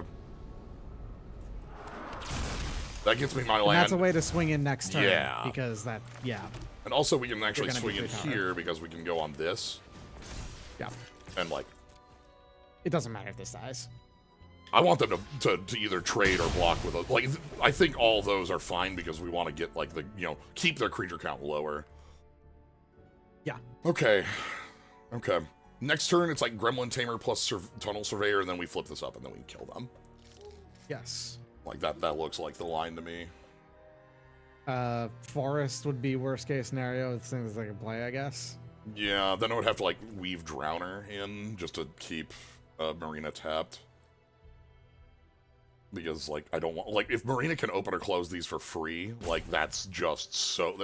this is 4 to 5 mana a turn, and, like, really powerful effects. This is draw 2. That's on end step, even, for the Sauna. They can also, like, close and reopen the Furnace. Yep. So, yeah, I feel like Forest is one of their, like, strongest threats that they can throw at us. I love this. Central Elevator. When you unlock this room, search your library for a room you don't have.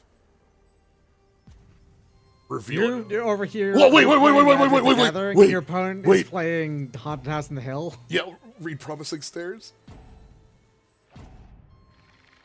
Oh my god. There's only 3 rooms away. Holy shit. We're dead in 3.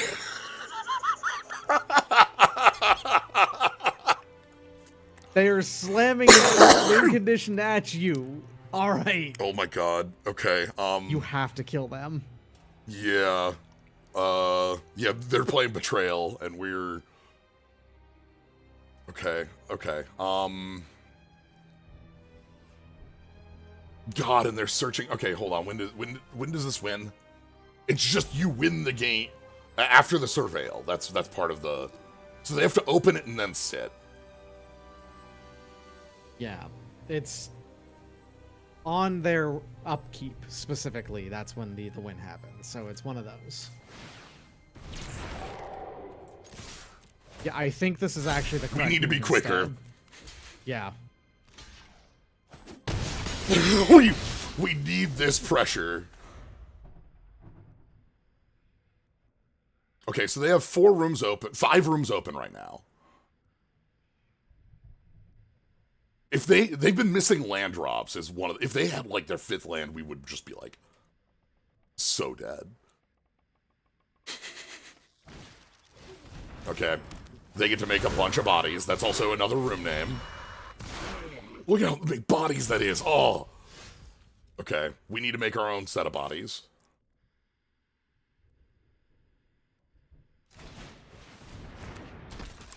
Don't neglect the power of swing all in then split up, because they are just blocking generally here. True. Like to get that tamer off the board. Yeah. I think right now we want to go wider because we have That's a lot fair. of these. I don't think this is wrong. You're I just right. think, like, you know, You're, it's an option. You're right.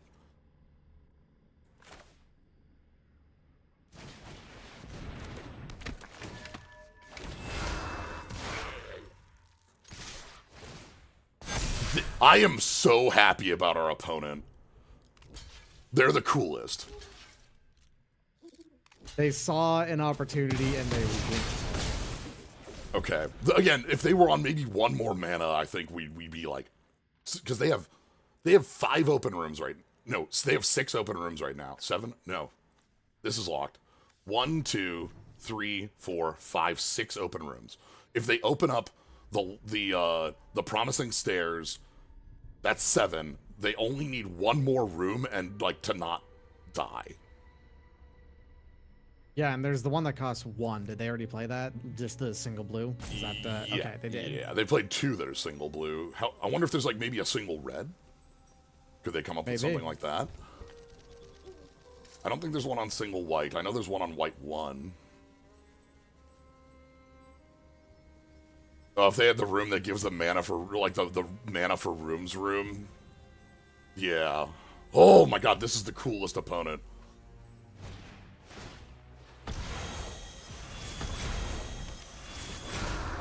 Okay, spend everything to turn off our anthem.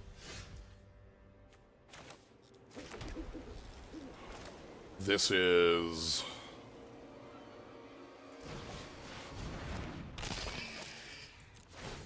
tap. I think this is lethal. Yeah. Oh my god. Oh man, that was close. That was so good. They legitimately almost got you. Yeah, And it's like this is the kind of game like, man, did you have fun that game? Yeah. You should pop up and be like, yes. Yes. I'm the moment it's like I'm like reading Central Elevator, I'm like, oh, that's a little expensive tutor, but that's a pretty nice tutor. Like, you know, their deck must have, and it's like, uh-oh. Like, all of a sudden they no longer have to have a win con in like damage, they just need to play control. But 8 is such a high number that's a legitimately like, the design on this alt win is good. Like, this is, you know, this has, like, you have to get to 8 rooms, and also you have to get to the trigger. Just... okay. Dragon's Mazy, yeah.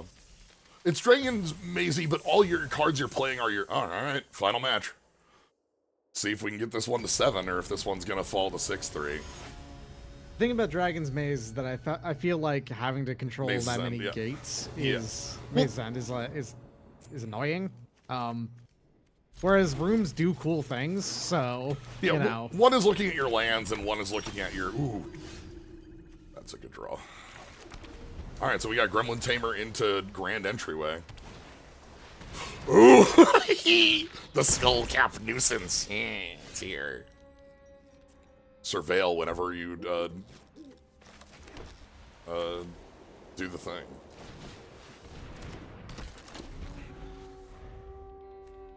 The Insect Skeleton. But yeah, so next turn we get to Grand Entryway, which gets us 3 bodies. Okay, want to check out a cool-ass card. I love this one. Fear of Infinity. Whenever an enchantment comes in, return Fear of Infinity from grave to hand.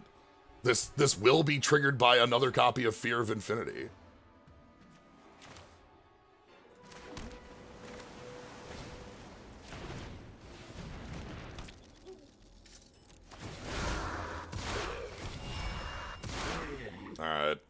No attacks. They've got the blocks.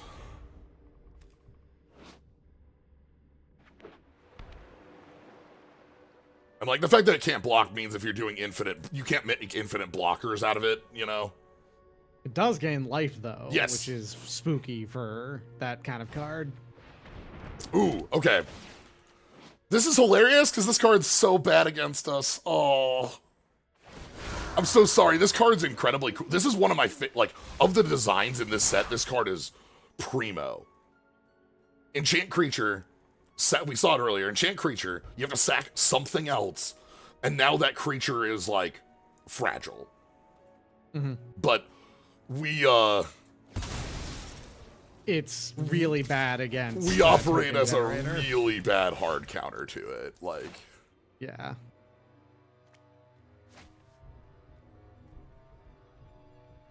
Oh! Dude, thanks for the raid. Hello, welcome. We are in, we're doing some magic. We've got some spooky magic going on. We got some skeleton, bugs. We've got infinity.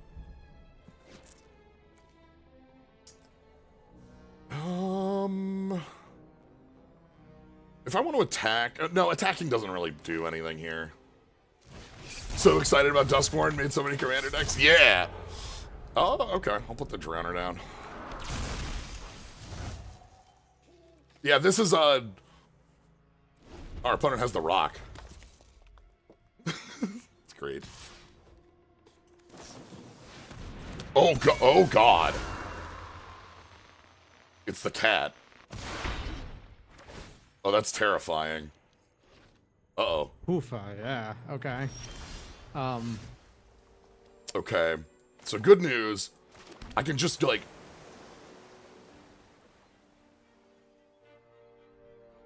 We got the flying fall down here.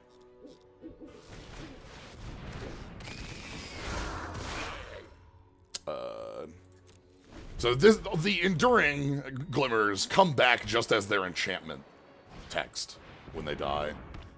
Yeah, they basically just stop being creatures but have every other part of the Ooh, text on them. defiled crypt with infinity. Oh. Also the creeping peeper. It's just a big eyeball. The peeping creeper. I'm going to block.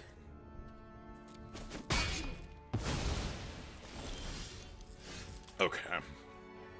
Very good at you've had a pretty solid, reliable suite of token generation so far. We have the Even, board, like... putting out one gremlin every turn. I think I just want to get in with my flyer for as massive damage as we can. Yeah, I mean, especially since they've gained a bunch from that Fear of Infinity. Oh god, these are enchantment tutus as well, so like they get to... Okay. I'm gonna go on the face down here.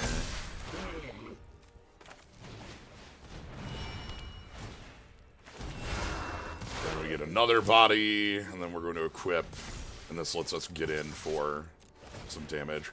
And then we're going to drop the Skullcap Nuisance. Oh, no.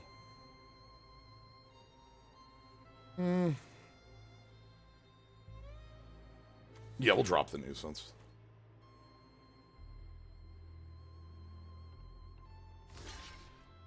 Okay, they're going to trade... Okay, so the thing about this... Check out all the triggers they're going to get here. A creature left their graveyard. Fear of Infinity, Skullcap Nuisance, Fear of Infinity. Gunshots. Opponent's yeah, setup is pretty solid. Yeah, they have a strong setup.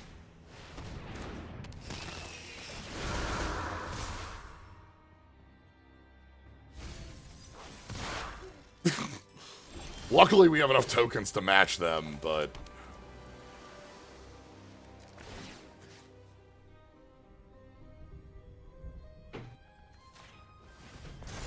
Alright. So we're going to put Fear of Infinity on the ground with no power. That is our answer. Seems smart to me. And that doesn't go away.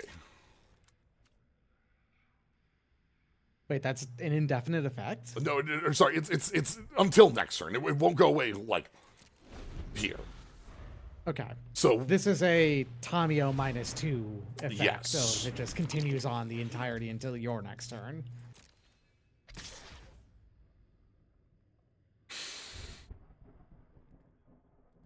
That's a pain.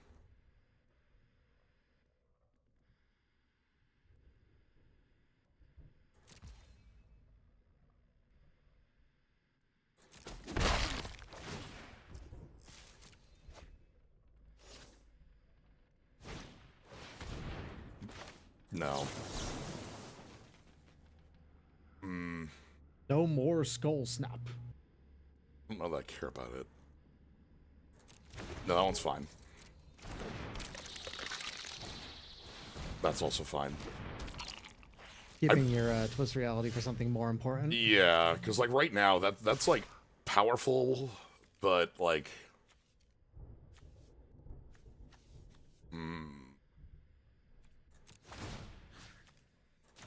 Yeah, they're just gonna keep. They're gonna probably start to trump you, right?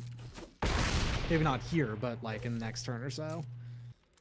I think I'm gonna spend a remake on one of them. Okay.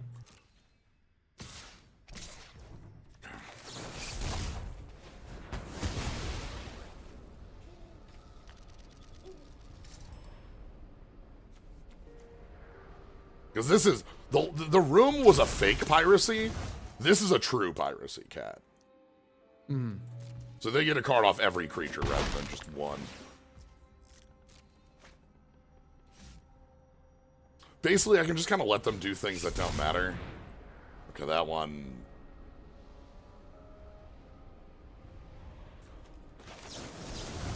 That one matters because they can make a chump blocker for me too much.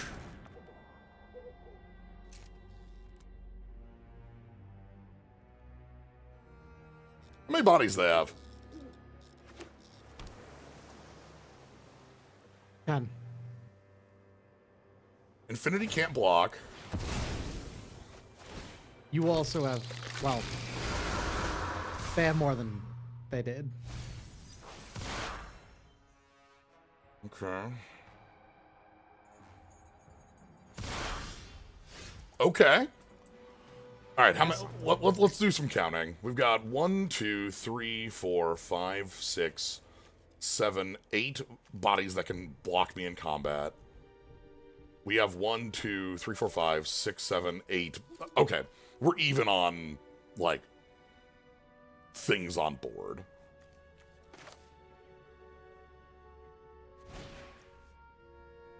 I'm gonna go ahead and draw off this.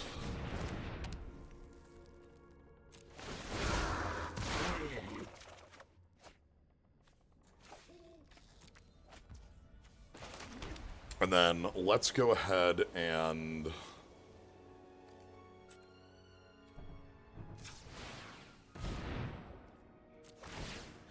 lock down this skull cap.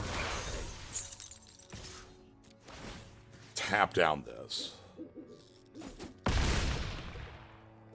Okay. Opponents at 3. They... yeah, alright. Yeah. Yeah. Yeah, okay, yeah. Alright.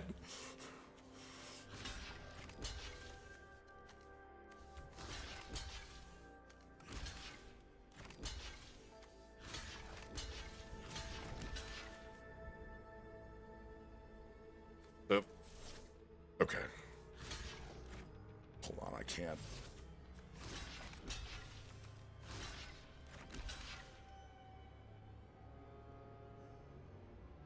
What's getting through right now? 4. The manifest, and then there's one more of the, yeah, that thing. Okay.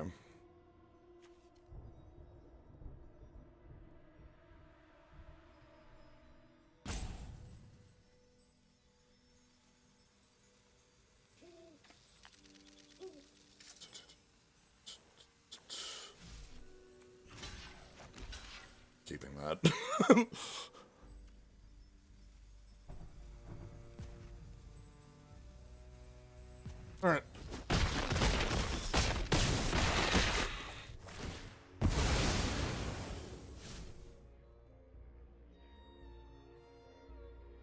Okay.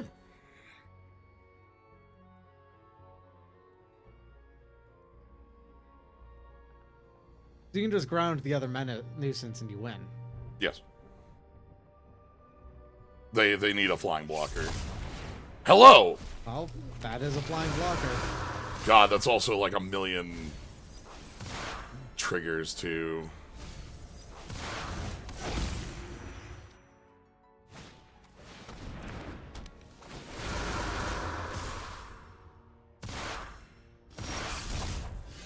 So manifest every turn. Well, okay, doesn't matter. Thank goodness. Because yeah, now we can. So they have the untapped Fear of Infinity, but that's fake because Fear of Infinity can't block, so it doesn't matter. yeah.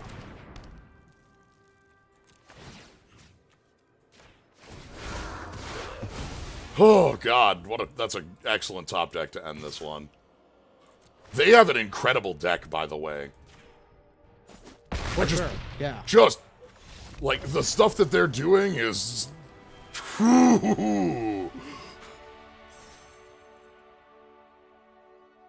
Like this Oculus is one of the coolest cards I think in this set. You have to exile 6 cards if you want to cast it, and then it does the manifest on your opponent's upkeep, so immediate, like before sorcery removal. 3 mana. This also the cool thing about this one is that this is something. There's a lot of like cards in the last few years of sets that revive a creature of 3 or less cost. Yes. This only has to remove the 6 on the cast. So yep. So it comes in pretty easily. It's an eye because it's abhorrent, but it's just an eyeball. Like, and I mean, they wanted to relish the ability to reuse the creature type of eye, which they don't use the eye creature type very often. We'll note, yes, they did have the Fear of Infinite. So they had 2 copies of so Cadaver Lab here, really good on the back here. They had a lot going on. They could have been an eye horror. Okay, yeah, I understand. I see you. I get it.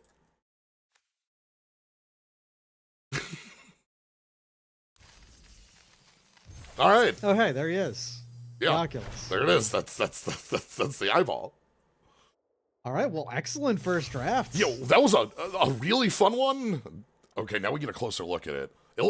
We're just sort of scanning it, like with a bunch of we have like a flashlight.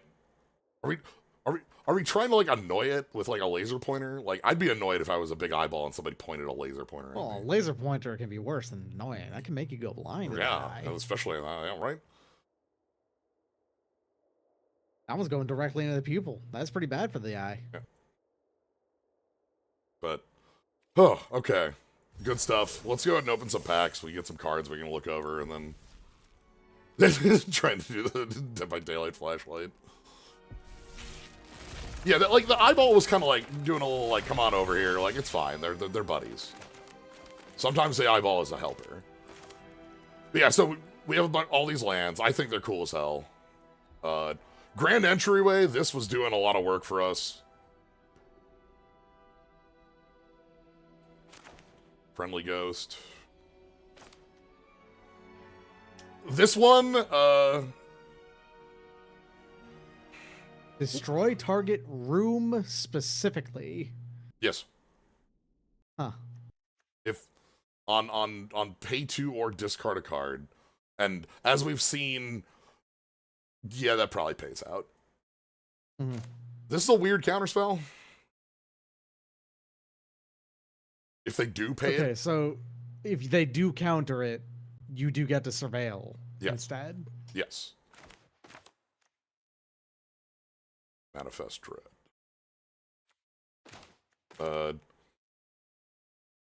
The art on Give Into Violence is really funny to me. What violence is he giving into? He's just, walking through a set of doors, it looks like. That's the violence.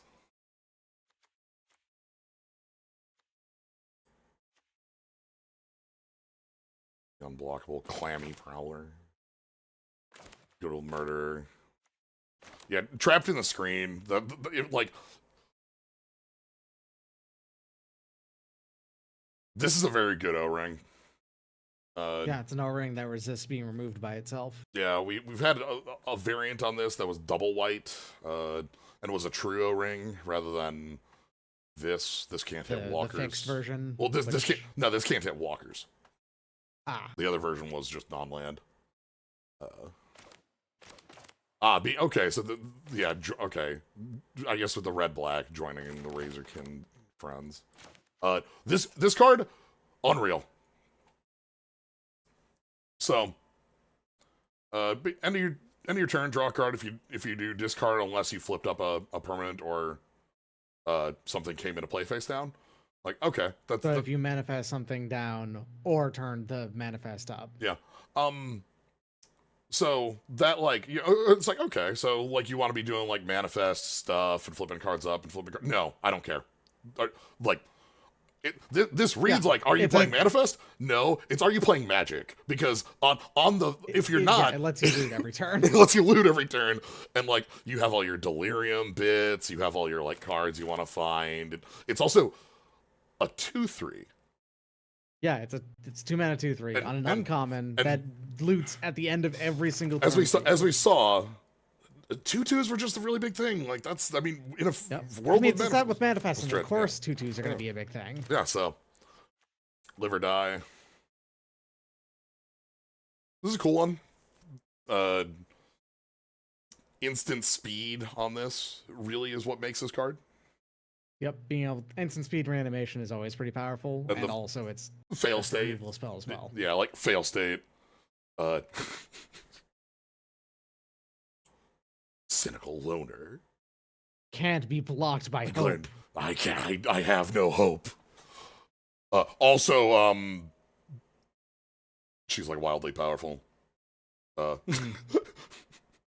mean, it's repeatable tutor. Yeah, like ridiculous. It's Entomb. Like, yeah. Here's our friend. Hey, buddy. There he is. Hey, how you going? I mean, this is just yet another, like, variant on Heejin Crab. It's fun. Right. Pretty... Like, a lot of the games in this went to positions where, like, the incidental mill on this is, like... It may actually come up. Well, yeah. It is like, you can't... It's not free. You turn on Delirium, you might give your opponent revival options out of, like, a blue-black or black-white However, deck. how many games did go to sub-10 cards left in deck, right? Like, yeah. This is one of my... It wouldn't have worked against the first opponent that you went up against, who, very smart. They were at 50 cards in deck. I love this one. I think the like, repeating Torment is really strong. Like, one... Yeah. Like, that makes it, like, and the lifelink on it makes it a harder choice. Do remember there is a Lava X hanging out? This thing's really good as a Lava X too, because if you're at Delirium, it's hit a creature as well as. So. Ooh, I like that. The art on that.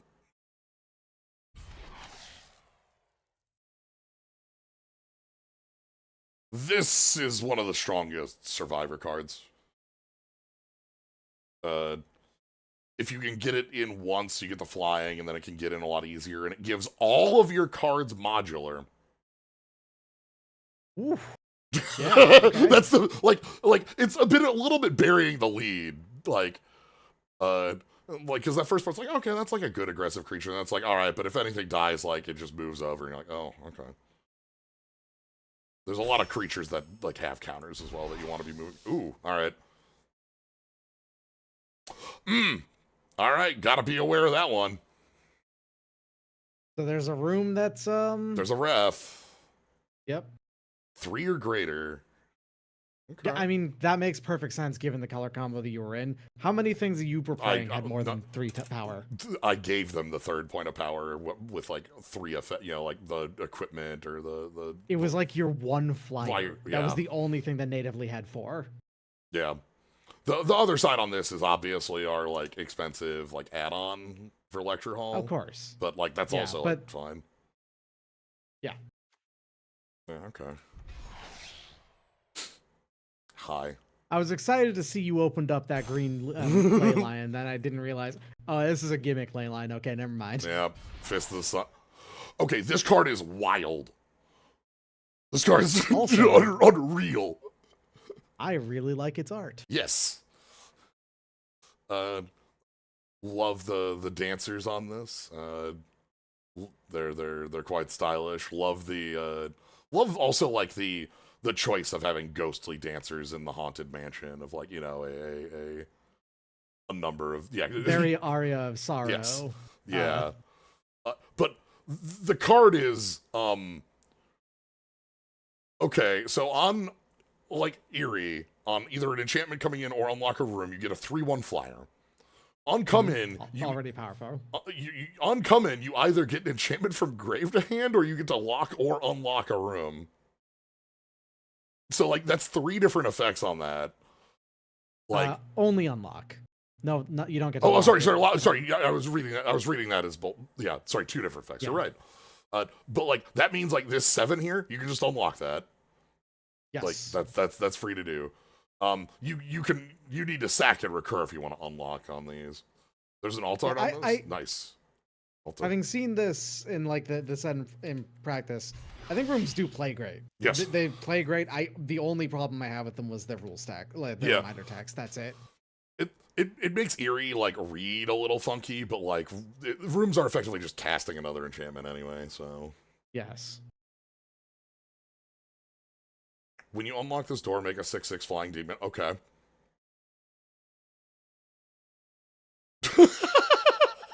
Okay. Huh. Sure. This one's wild. Yeah. So what if your Phyrexian Arena, your opponent, like, paid for it and you gained life? Also, I love it when my opponent pays for Phyrexian Arena for me. I love it when I get the card at end step on that, too. They've been doing that a little more as of recent, moving triggers to your end step rather than your upkeep. Yeah, I understand. And it's not all of them. Like, it's important to differentiate on when ones that could be there and ones that are. Usually card draw is the easiest one to put at end step to make it more relevant. Yeah, it's more relevant and also just makes it so that there's slightly more resistant to interaction, you know? Whenever you or at least getting the effect off of it. Yeah, whenever you gain life, gain that much +1. If you have 7 more than starting total, 2+2+2, you team. Oh, it wouldn't really come up in unlimited here. Yeah, you'd have to be like you'd have to be building like a little more. Like we had life gain and there is life gain, but like you have to have this is a constructed card that you play down and your opponent goes, ah shit. Like the moment you if your opponent plays this ley line on 1 and it's like, oh boy. Expropriate. All right. What are you doing here? 1 in 64. Let's go. Any card in Magic. Expropriate time. So this is one of the 10 special guests in the set. Right. They got rid of almost all of the little bonus sheets, but there is still the 10 card bonus sheet that comes up with extra bits, so that there's like cards they get to like reprint and such for the set. The one in this set that's the coolest is the Damnation. Oh, the Damnation that is done by the artist who did Silent Hill. Masahiro Ito. Yes.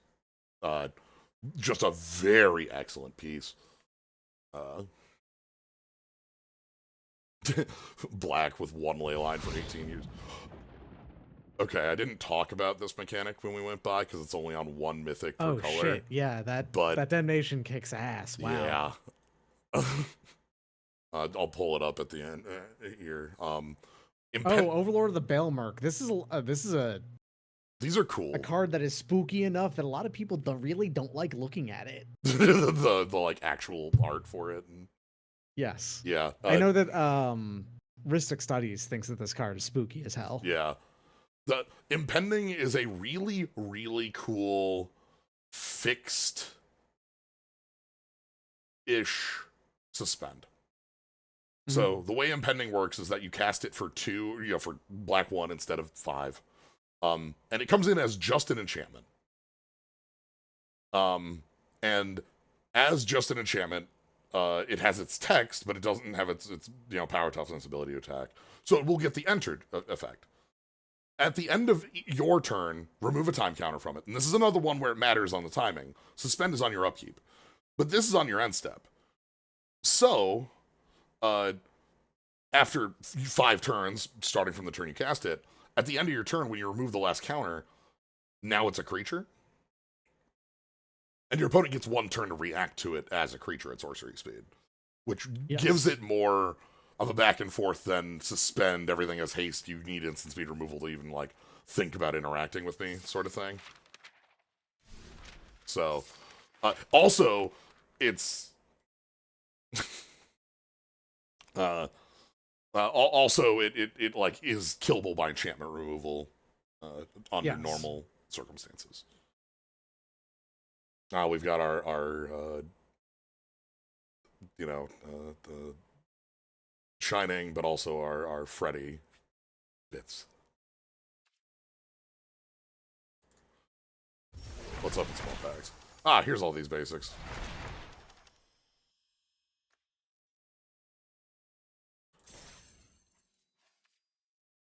All right. Think the green one's your favorite card in the set? Yeah. Oh.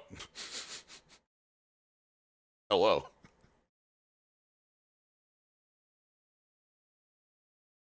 This one's cute. Aliens. Alien. I want to believe.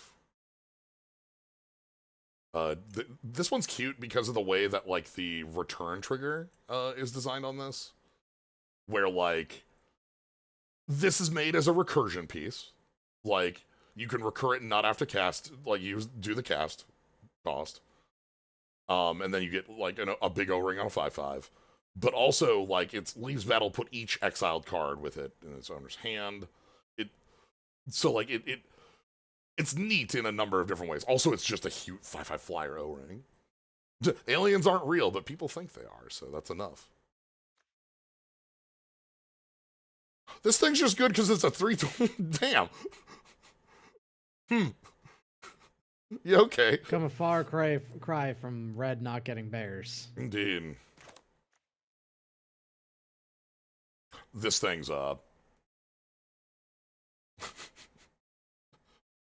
big ramp piece. Every time you manifest dread, you get a land. That actually might be, like, a bit of a problem if, like, you decking yourself with this stuff. This one, I've seen a lot of people talking about. This is, like, you can set up a thing where, like, turn 3 you play a vehicle, and turn 4 you play Kona, crew the vehicle, and then Kona's survive kicks off. And that's put any permanent from hand into play. Like, that's right. Put the dog in the car, and then the dog comes out with its new friend, Portal to Phyrexia. That's right! The dog becomes omniscient. Yeah, a lot of different ways to work with survival in like, standard with vehicles and mounts. As easy ways to do that. Yeah. Yeah, the glimmer, the recursive glimmer in green gives creatures tap for any color. The Swarm Swarm Weaver. Right, 2 1/1 black and green insect creature tokens with flying. Not the bees! Not the bees! Insects and spiders you control get +1/+1 and have death touch. Not the bees! Yet another card for me to make a really bad black-green commander deck around spiders. It'll eventually get It'll okay, but right keep now going. it's still bad. Yeah. Well, this one at least, like, because it's insect and spider, you have a wider net. Yes. So. Okay. And then Ley Line of Hope. Sure. Again. Alright. I was gonna pull up the Damnation. I'm gonna remember to do that here after we...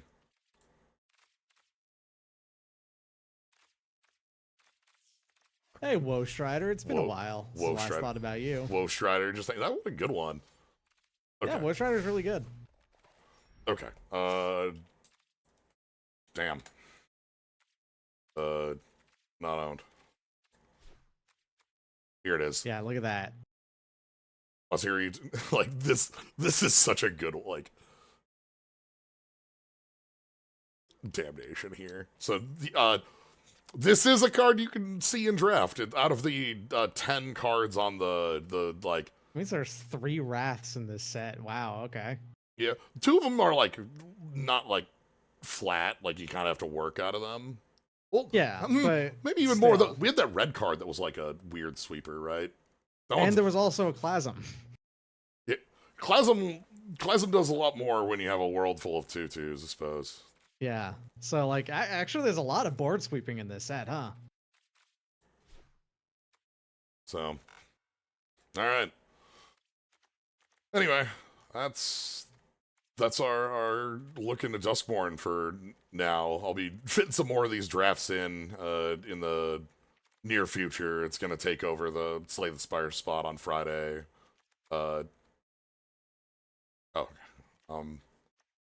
Yeah, this is another... No, not Guide of Souls. I want... Nope. I'm looking for the other 1-drop that's like tap 3 creatures and put a 1/1 counter. 3 creatures and or artifacts. I'm not gonna type for it. I'm just gonna... Here it is, Guide of Souls. No, that's the normal Guide of Souls. I keep coming back to Guide of Souls, and it's not Guide of Souls. Guide of Souls is in a different deck, a different format.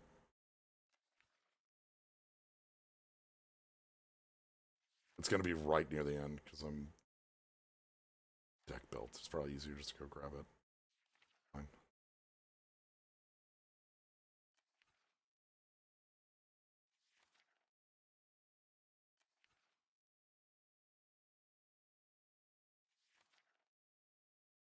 Nope. Yeah, it's a Caverns card. There it is. Finally. Warden of the Other Sky. This is the other one for, like, Survivor cards. Just as a way to, like... Just trivially being able to tap creatures without having to have them attack. Also, for the one that, like, gives your creatures, like, when they die, counters move off of them. Yeah. This is another one that does that, so... Alright, anyway. Thanks, Doc, for jumping on in. I really wanted to see what Duskmourn was about, so yeah. I'm glad to have seen it. Yeah, was a fun draft. Thank you all for joining. For sure. Thank you for the raids. Thank you for the subs. Thank you for just being here though and having a good time. If you want to catch more, you can always follow. See when I go live. Tomorrow, more Rocket Slime. That's continuing on Dragon Warrior Wednesdays, and then the rest of the week streams are just going to be Duskmourn whenever I'm up. So fit those in on Friday for certain. Other days we'll see. So, but yeah, if you follow, you'll be able to find out. All right, and then what do you got going on? You got I think you've got one more marathon left in the month? Yep, on the 30th. Okay. That'll be next Monday. Next Monday. All right. Xenofox, thank you very much for the sub. I appreciate it a bunch. And thank you all for being here. But yeah, thank you all for being here. Let me see who I can send you all over to. Who's going? Oh! Skybills is going. Skybills is doing TCG shop. TCG Shop Sim is pretty good. Yeah. So, send you all over there. Thank you all for joining. Have a good night. I will catch you all later.